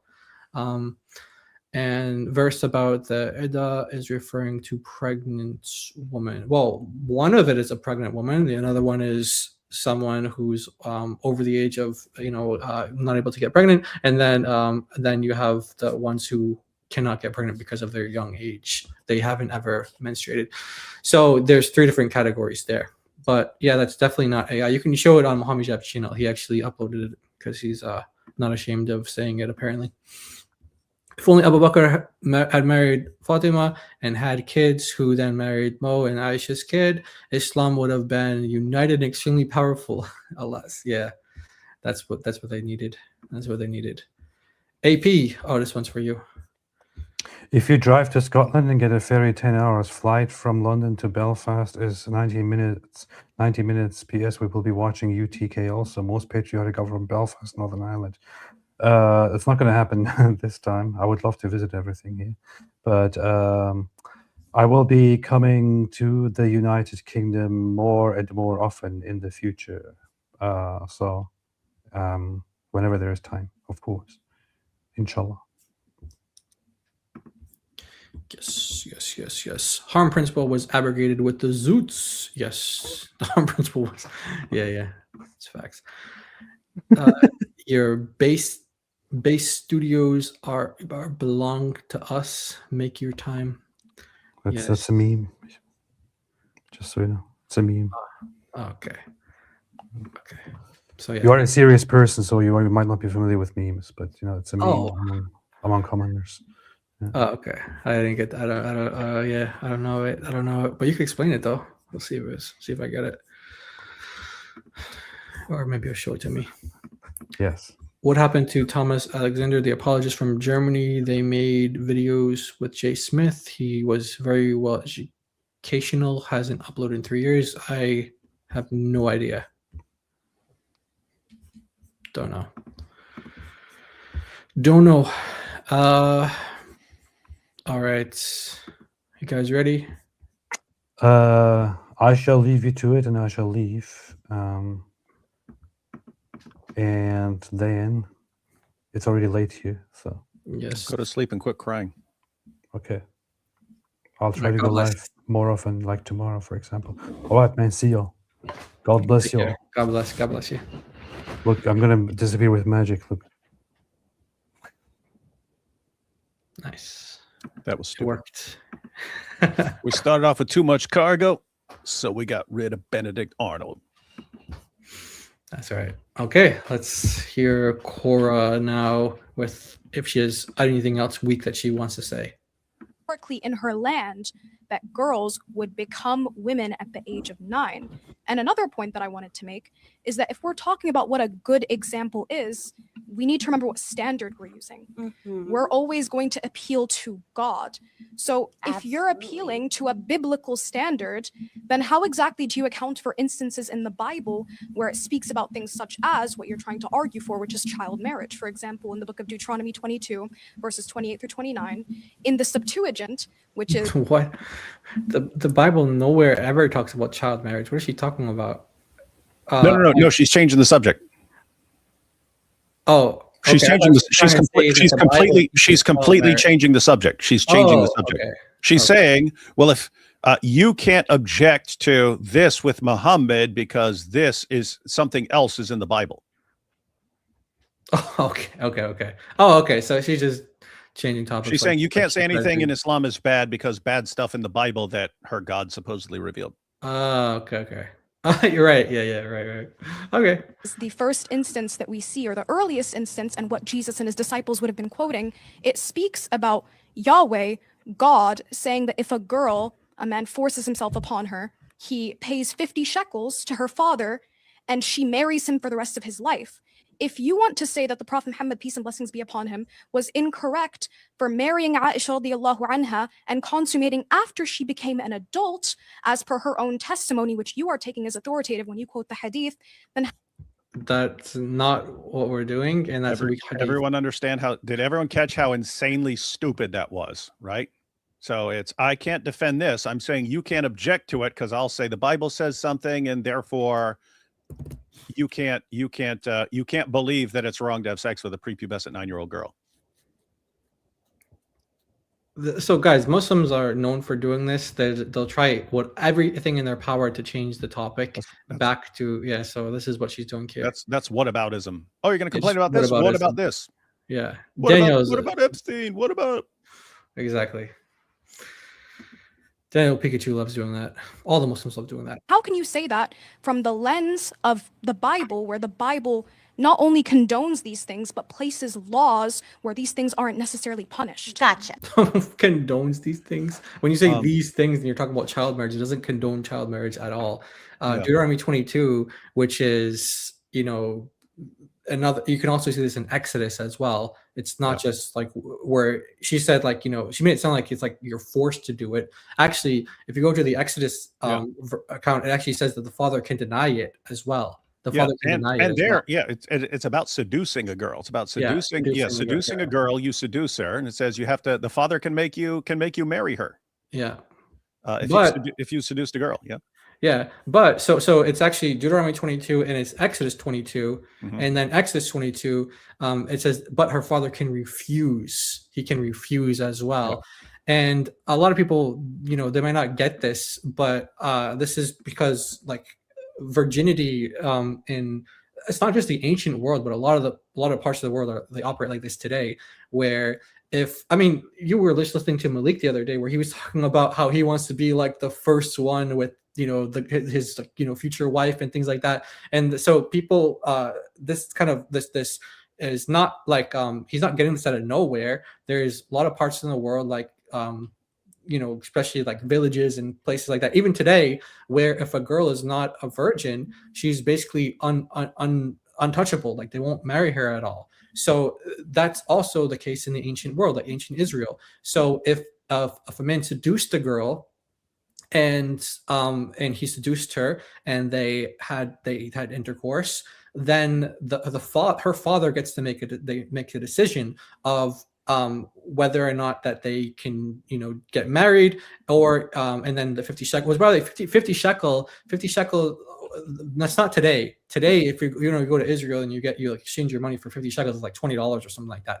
That's not what it was worth like 3,000 years ago.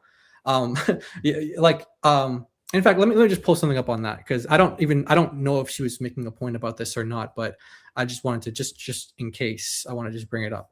So let me just put up all the verses, and then we'll talk about this a little bit, because I think this is important, because this does come up in other contexts, not just with Muslims, but atheists maybe too, or people just who are against the Bible in general, which even as David pointed out, that this is something like coming from a Muslim is very ironic, because their Quran affirms over and over and over again what's the Bible, the Torah specifically, and the Injil.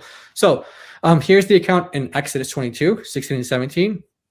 If a man seduces a virgin who is not engaged and goes to bed with her, he must surely pay the marriage price, which in Deuteronomy we found was 50 shekels, for her to be his wife. If her father refuses to give her to him, he must pay the money for the bride price of virgins. So basically, guys, now that the girl is not a virgin, she basically becomes like unmarriable, untouchable in the culture. And like I said, this is not just something in the ancient world. This is also places in the world today that are like this as well. So here's the one in Deuteronomy 22. I just highlighted here.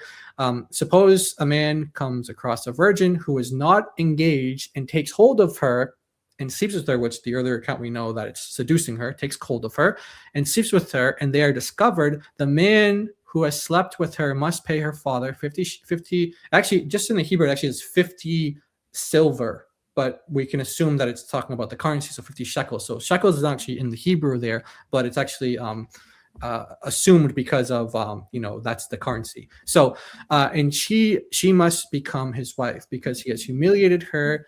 He may never divorce her as long as he lives. So again, she has an honor, and he humiliated her by sleeping with her before marriage, by seducing her, sleeping with her before marriage, and then her value in the ancient world, and it's like she's like basically untouchable.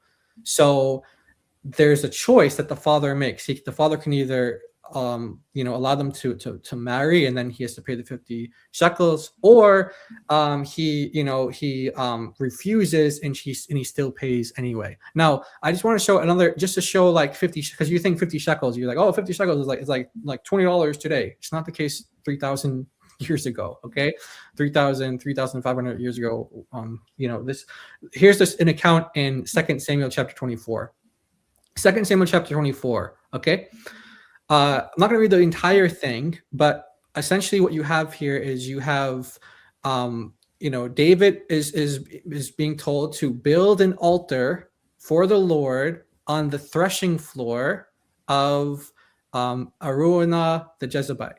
Okay, so David went, and just as God instructed him to do, according to the Lord's instructions, and what does David do? He ends up purchasing the threshing floor. And how much does he pay for it? 50 pieces of silver, 50 shekel. Actually, that's what it says. It says the Hebrew actually says 50 shekels. So same thing in Deuteronomy 22, 50 silver here. So David buys the threshing floor and the oxen for 50 shekels. So this is not just like you give like, $10 or $20 or something like that because, you slept with a girl and now, she's worthless. No, they're putting, this is something that was, a threshing floor is like, this is where David built the altar on. And then also we have it in 2 Kings as well. Menachem got this silver by taxing the wealthy men in Israel. So he's taxing the wealthy men in Israel. How much did he take from them? 50 shekels of silver. So the wealthy men were taxed 50 shekels. So this is not like a low amount of money. And if you compare this to different law codes that they had back in the day,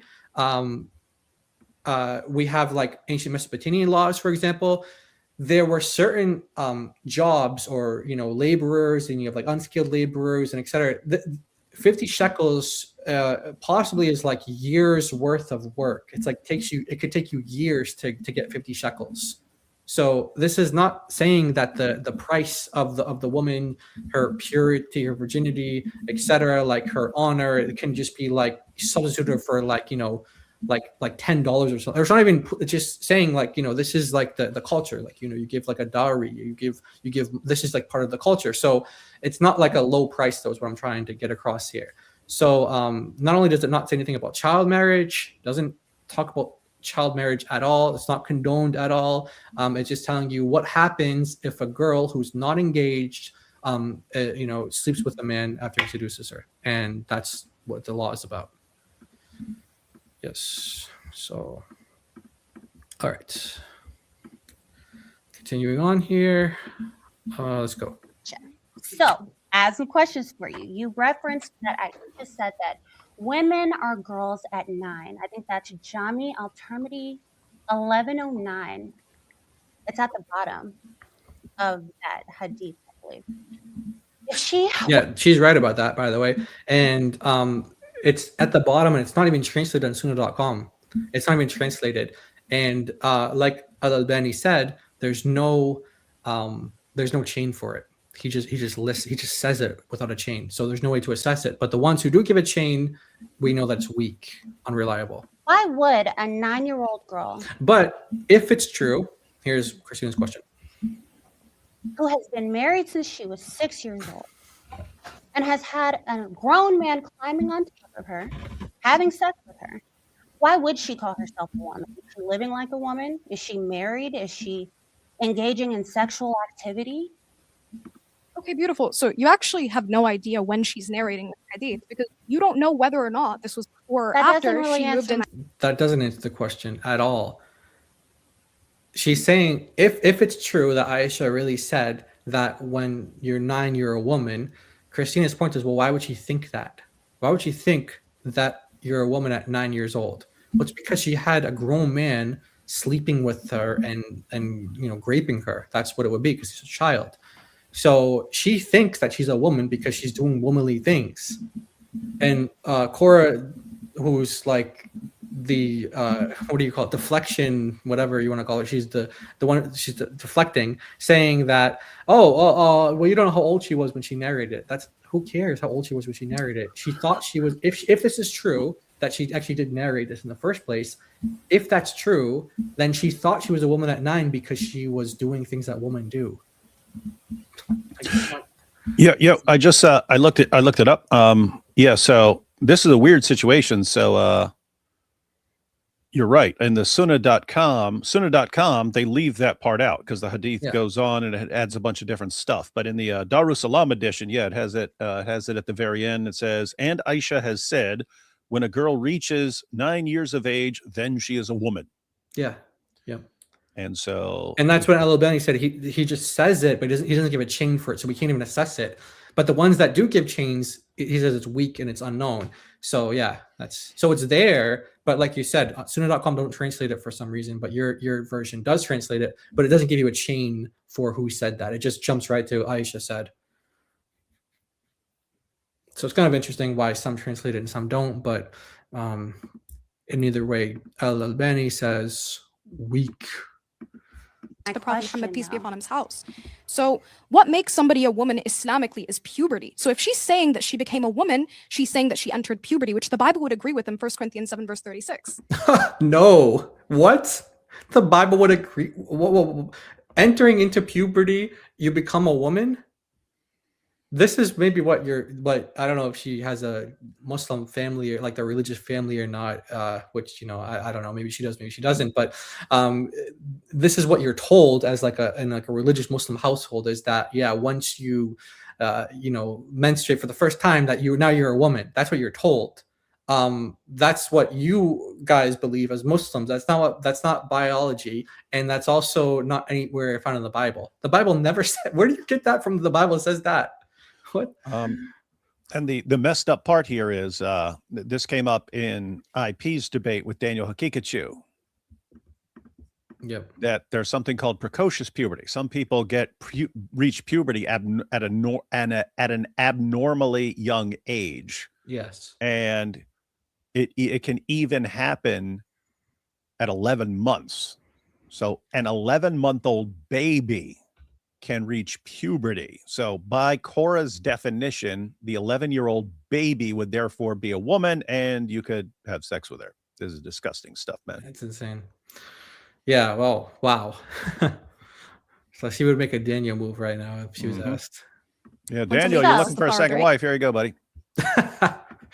Let me ask you a question based on what you just said. And this question is for all of you and really every woman in this room. Oh, by the way, I wasn't sure if they were going to get into 1 Corinthians 7 or not, but it's not, first of all, it doesn't say what she said that it says. And there's a bunch of different ways to understand what the Greek is saying there. The Greek actually doesn't say past the flower of her youth. And in fact, if you go through a number of translations, you're going to see that some of them think that that's about the virgin, the girl, and they'll say if it's referring to her, then they're going to translate it as past the flower of her youth, and that's understood as marriageable age. So the idea would be under that understanding. So you guys, if actually, I'll just show you like a bunch of different translations, and you guys will see what I'm talking about here. If I pull up Bible Hub, you guys are going to see this. You're going to see this verse is translated in a bunch of different ways. So the NIV translate the particular part here as, if his passions are too strong, give to his passion, if his passion is too strong. And then, that's ESV, NLT, but then the Berean Standard Bible, if she is beyond her youth, right? If she's beyond her youth. King James, if she passed the flower of her age. New King James, if she is past the flower of her youth. So you might think, like, why are they translating this in different ways? Because the Greek is not clear. If it's referring to, the Greek can be read either way.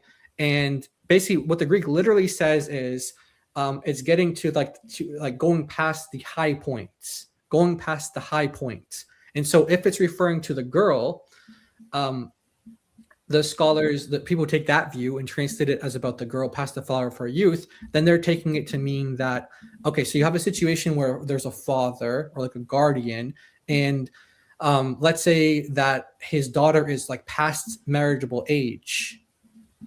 He's saying, like, am I sinning by not, getting her married or allowing her to marry, because she's past marriageable age right now, and I'm responsible, I'm her guardian. Am I sinning right now? So the answer is, he can do what she wishes. He does not sin. Let them marry. So the answer is to let them marry. You're not in sin. So the father, the guardian, you're not in sin. Your daughter's at marriageable age. You're not in sin if she marries.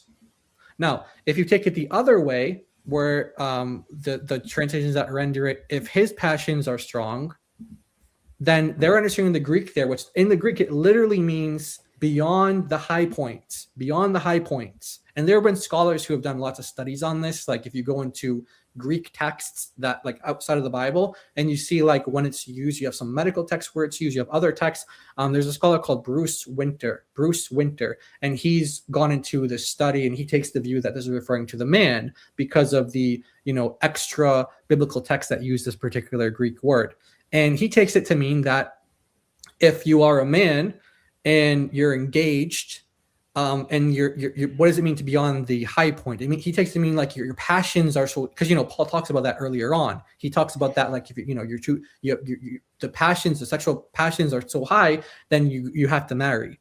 Like if you can't live with it without your passions, then you go and marry. So it's following that theme, and he takes it to mean, so this is not about puberty. It's saying if the man is, his sexual passions, his desires are too strong, well, now you marry. Go. You haven't sinned if you marry her. Go marry her now.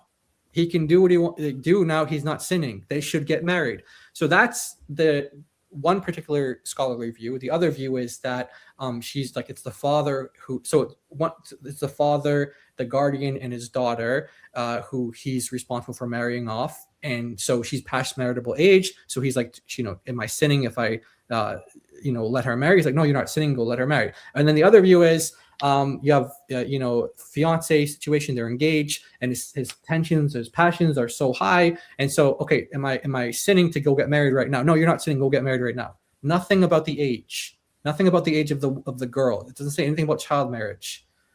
This is a ridiculous thing. And the studies that we can show, even if you just put the Bible down and you look at like the ancient world and ancient Israel, you see that you don't have this accusation that the ancient Israelites were doing child marriage. And same thing in New Testament times. You don't have Christians being accused of and participating in child marriage. Like I said, IP has a study where it shows that they were marrying in their late teens to early 20s. So, yeah. And there's the issue that Aisha hadn't reached puberty. So what is this chick babbling about? Exactly. When you got your first period, were you a woman or were you becoming a woman? I can speak to this. This is why I said women debates are different from guy debates. They, the question's different being asked to a woman. Like, hey, exactly. When you first got your period, were you a woman? Or were you becoming a woman? You're in a process of becoming a woman. Yeah. Now for some word salad. 35, I can look back at when I was younger. Every girl, until we're reprogrammed, thinks about their wedding day. Since the time we're at least 6, 7, 8, 9, we think about who we're going to marry. We think about all the kids we're going to have. We're playing MASH, the house, we're Yes. going to live in the shack, this, that. What boy do you know plays Core MASH? memory. Nobody, the boys don't care. Before period came, I was thinking about. Wait a minute. Hold on. What is she saying here? What is she's saying that little girls who play with dolls, for example, because they see like their mother nurturing, and so they like, oh, I want to have a baby too, and they see like woman nurturing babies, girls, she's like, oh, I want to have a little baby too, so she nurtures the baby. Do you think that girl who's like, or like she's watching like this like Prince Charming or something like that she doesn't know anything about sexual reproduction, or she doesn't know how she doesn't know how that works, intercourse, anything like that, just because she's picturing, oh yeah, there's Prince Charming and I want to get married and I want to have all these kids. She has no idea how kids are even made. She's just a kid imagining things, and so she's saying, because when you're a little girl, you think about or you dream about, I want to marry like this prince and I want to have all these kids. That means that you should go have kids because you're a little kid and you want to do it. Just like we were talking about before, like a little boy wants to be an astronaut. Does that mean that, okay, no, throw him in Elon's spaceship now. He's ready to go. He's a little boy and he's dreaming about being an astronaut. He doesn't know anything about astrophysics or doesn't know anything about being an astronaut. He just knows that it's cool, like it's like, or like he wants to be a police officer, he wants to be a soldier, he wants to be a firefighter or whatever. Okay, hey, my little boy wants to be a firefighter. Okay, so all right, let's throw him in the back of the fire truck now, guys. So a little girl wants to have children, she wants to be married when she's older, therefore what, child marriage is okay? What is this logic? Who I was going to marry, what house I was going to live in, and how many children I was going to have. But you didn't know how children were made. You were just a little girl who was dreaming with your dolls. Like you have your dolls and you make your doll house and you're like, oh, I want to have a family one day. But you don't know how children are made. No, this you're ready to bear children. Yeah, again, along the lines you were just. I mean, that's little boys think about fighting and they think about little boys play cops and robbers. So then that means you should send out the little boy to be a police officer or a robber. Yeah, dude. I've never met a boy who they were like, ew, get away from me, right? I think that societal norms determines what is common. So in ancient Arabia, they didn't have school to look forward to. They didn't have middle school, high school, college, and all that. The main thing that they would learn from the time that they're young girls is who are they going to marry and what. At that time, Prophet Muhammad sallallahu alaihi wasallam, he is a mercy to mankind. Just gonna put it 1.5 because we had about 20 mercy minutes. To mankind. Yeah, mercy to mankind. So he was marrying little children. What a mercy. This is the most, before he was even the prophet, peace be upon him, he was known as the Alameen. He was known as the trustworthy, the one with the wisdom. Gotcha. And I don't want to cut you off, but I'm going to finish this statement. Okay, sure. Anybody would be honored to marry this man, whether Got you're you. young or oh old. my freaking goodness. Oh, what? Pick me. It was like that pick me energy. That's right? terrible. Oh, look. She's saying it's a good thing. No, she's saying it's a good thing. The pick me. Back it up 2 seconds. Back it up 2 seconds. Christina says that's terrible. All right, let me put it on regular speed because that's actually crazy. Okay, sure. Anybody would be honored to marry this man, whether Got you're you. young or old. Pick me. It was like that pick me energy. That's right? terrible, actually. Well, okay, so that is terrible. Good. Wait she a called minute. it. That reminds me of something. I didn't. Did you know? Did you guys know that there's a story of oh yeah, actually watch this. Okay, I found it. Watch this now. So we actually have this. We have a pick me type of thing going on here. So this is in Bukhari, and check this out.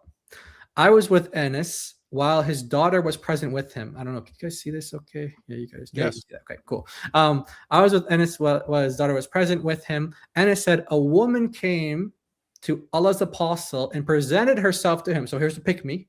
saying, "Oh, Allah's messenger, have you any need for me? I.e., would you like to marry me?" Thereupon, Enes's daughter said, "What a shameless lady she was! Shame, shame." Enes said, "She was better than you. She had a liking for the Prophet, and so she presented herself for marriage to him." So you have a situation here where a father is shaming his daughter for not being a pick-me to Muhammad. What kind of an insane society is this? You have this woman who has 12 kids, and this is the cult kind of like thing that you did a show on that guy the other day, the cult leader who got like the sex thing that he's all involved in. This is what these cult leaders do. This guy's shaming his daughter for not wanting to sleep with Muhammad. She's like, "Wait, you mean a lady just came to Muhammad and offered herself to him? What a shameless lady that was." He goes, "No, you're the one that's shameful. You're the shameful one. You're wrong. You're wrong. You should be giving yourself to Muhammad." So guys, this is what Islam does. It like idolizes Muhammad. It puts him at this level where like you're wrong if you don't want to sleep with this guy. It's insane. All right, we're running low on time, guys. We're going to kind of get through this pretty fast here. I'm going to put it back up to 1.5 speed. Let's go. So, a 6-year-old girl marrying a 9-year-old man. You said that. I'm sorry, marrying a 54-year-old man. A 6-year-old getting married. You're saying that anybody would be lucky and it's common in the time. But is it moral in the time? I have to jump in and just say that all of this is completely obsolete because we have historical proof that she just wasn't of that age. What historical proof? The only historical proof we have so far is 2 of you said it. Yeah. And so we disagreed. We happen to know it's complete nonsense and that you can't possibly defend it. But you read an article on it, and so you're stating this as fact because it's what you want to believe, and that's just pathetic. I'm sorry, but the history that you're appealing to is hadith. No, so you're no, it's actually not hadith. Where do you get Actually, these you're talking historical about the hadith sources? as something holy, which is not. So there's no revelation in the hadith. Boom. Revelation. Wow. So it's like Now they're all discriminating each other. Yeah, it's like a 2v2 amongst the Muslims now. The Muslims, 2 of the Muslims agree that Muhammad was a pedophile, and 2 of the Muslims disagree. So together and agree that yes, this is valid or not. And me and the sister right here are probably on the same page when it comes to her age. Like, it's just not something I spend a lot of time trying to dissect in my mind, because I understand that I didn't live in the time of Cain and Abel, and I did not marry my brother. So how can I put myself in a position to try to understand what they was doing in that sense, in their culture, and say what's right and what's wrong morally? That's why I directed you guys to the study, evolutionary development of the time of puberty. I want you guys to go back and look at that and see if it's true that at this time women menstruated earlier and that this was common and that this was normal. You'll find they're studying history because, like you said, you rely on history, right? Who's history?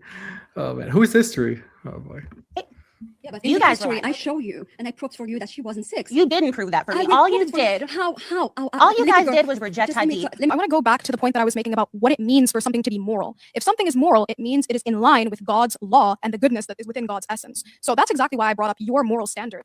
What exactly to you is immoral about the Prophet Muhammad, peace and blessings be upon him, being in a contracted marriage with Aisha radiallahu anha at 6, which is the equivalent of betrothal to you, which we can parallel to 1 Corinthians 7 verse 36, where it talks about No, you can't. betrothal before the flower of a woman's youth, and then after she reaches the flower. Whoa, what? This, Let Christina corrects her here, I think. For youth. No, that's not. That's an incorrect reading. In verse 36, where it talks about betrothal before the flower of a woman's youth, and then after she That's reaches an the flower of her incorrect youth. reading. No, that's not. It's past Because- the flower of the Yes, youth. and it doesn't give a time for how long past. It can be 1 second, 1 minute, 1 hour. But I want to at the pair. opening of the flower. Okay, That's perfect. what So we do know. okay, perfect. Well, the reason why I brought that up is because your standard is quite flimsy. That's why I brought up the That's what Septuagint in about it, Deuteronomy then? 22 verses 28 through 29, because you said what is moral, What about it, and then? based on your moral standard, which is, for example, things like 1 Corinthians, or for example Ezekiel 16 verses 7 through 8, or for example Deuteronomy 22 in the Septuagint that talks about girls, young girls in the Greek. It says peida. It says that if a man forces herself upon her, That's then incorrect. That's exactly You what the are Septuagint says. absolutely incorrect on That's that. exactly what the and Septuagint the says, ruling however. on what to do if a girl is raped is actually above that. So I encourage you to read that. Yeah, but that's However, about a all woman you're that's doing is betrothed. saying that it's morally correct for you. No, I'm saying And that what according about to your you? standard. What about Christians? No, I'm That saying that doesn't according to you. So how exactly can an individual say that the Prophet Muhammad, peace and blessings be upon him, engaging in a marriage with Aisha radiallahu anha when she was an adult as per her standards is immoral, when the Bible condones things such as child marriage? What about and the Bible? forcing What about yourself the upon Bible? somebody and so on and Gotcha. so forth? Nowhere does that. Nowhere does that anywhere. Yeah, so that was a bunch of, but here's the thing. That was a bunch of complete nonsense from Cora there. It's whataboutism, like she's not answering the question. What about this? It just, guys, Muslims, just imagine you ask something about someone's position and they go, well, your prophet's a pedophile, so don't, you can't ask any questions or raise any objections. It's complete nonsense, right? You can raise the objections because we know factually it is harmful and dangerous for little girls who are 9 years old. Again, according to the actual hadith, Aisha hadn't reached puberty, but even if we granted that she had, suddenly she got her first period, she's not developed, right? That she still has lots of growing to do before she should be having kids. And so you can raise the objection, hey, if Muhammad is the pattern of conduct, is this a good example for people to follow, that you kind of like instantly start having sex with a girl, even right when she reaches puberty? Because that's what Cora is saying. So as soon as old enough to bleed, old enough to breed, jump on her, right? Yeah. Okay. Is that a good pattern? No, it's bad. Like the medical complications that arise for both the mother and the possible offspring are really, really bad. You have the fistulas, you have the infant mortality rate is way higher for a young girl if she's getting pregnant and so on. All kinds of problems arise from this. So what Cora is saying is you can't look at that and say it's bad to have sex with a girl when it's really dangerous for the girl to be having sex. You're not allowed to say it. And if that's all we knew about your religion, is that it forces you to that position where you have to say, I don't care about this little girl's safety. I don't care if there's a good chance this is going to cause her and her potential offspring to die because we don't want to wait until she grows. We don't care about any of that in Islam. And this is good. All right. Don't tell us about your religion. That's what it is, guys. That's exactly what it is. Oh, we got a couple more super chats, guys. We're about to stream on David's channel about 12 minutes from now. So just want to go through these real quick. Watching the debate, I'm forced to conclude that Allah is the greatest of deflectors. Yes, good points. Causing harm. I was pointing out that it's impossible to know if harm is caused until after the act. So it's a horrible principle to. Yeah, right. No, yeah, I got what you're saying. Yeah, we understood what you're saying. Yeah, right. Yeah. So and that's the issue, right? We're talking about statistics, right? We're talking about statistics. So if we say a girl getting pregnant at, let's say, 10 or 11, I don't know what the statistics are, but let's suppose it's like a 30%, 40% chance of getting a fistula. Well, you don't know until it actually happens if it's going to happen. The point is, you don't take that completely unnecessary risk. They're saying, yeah, the chances of problems arising or this girl even dying are way higher. We know this medically, way higher the younger you are. But Correct. You should do it anyway. Okay, well, the principle could just be, why should you needlessly put a young girl at risk? Why? What's the point? Why not wait until she's actually grown? Sick, man. Sick. A stunning display of logical fallacies. Impressive stuff. Yes, very impressive. All right, guys. We are about to go live on David's channel with Anthony Rogers doing number 3. Hope this isn't a bad sign. Number 3. Prop number 3, which is, what is it? Allah is not God? Allah is not God. And this one's a total massacre. Another total massacre. All right. No, this one's worse than this one. Oh, it's worse than this one. Worse than this one. Oh, okay. It's worse than the first two. Yep. Quick on here, the word used in Exodus 22:16, Batula, refers to a young woman of marriageable age, yes, which in Torah context meant physical and developmental readiness for responsibilities of marriage and childbearing. Yeah, thank you for that. Yeah, there's no such thing as child marriage in the Bible, and secular scholars won't even accuse the ancient Israelites. They didn't partake in child marriage. I actually asked an ancient Near Eastern scholar about that before, because this is like when I was like just getting into the debates with Muslims, and I wanted to like find out all the information, what they could possibly bring up. I know the Bible doesn't say it, but like, is there anything in like archaeology or history where they were like accused of it or something? He said there's nothing, that even secular scholars don't bring this accusation up against the ancient Israelites. So yeah, there's nothing there. There's no child marriage in the Bible. Child marriage is in Islam, though, in the Quran and in the Sunnah, whether you take Shia or Sunni. So, or Quran only either too, because you got the Quran, child marriage, the Quran as well. All right, guys, we're gonna be heading over to David's now. So I'm gonna do the redirect thing. So you guys should be there automatically. It should bring you to his live chat automatically. Any final thoughts on this stream before we head to the other one? Yeah, so keep in mind, the ladies, they knew the prompt. They knew the prompt. That was the best they could come up with. That was the best they could come up with. They couldn't agree on really anything. A bunch of them were willing to throw the hadith under the bus.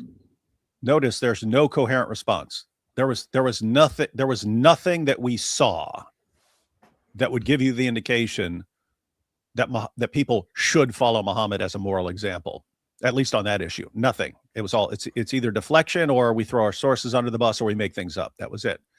And that's why it's a problem, guys. They have no answer. That's right. All right, guys, we'll see you over on David's. Thanks for watching. Islam is false and Jesus is Lord.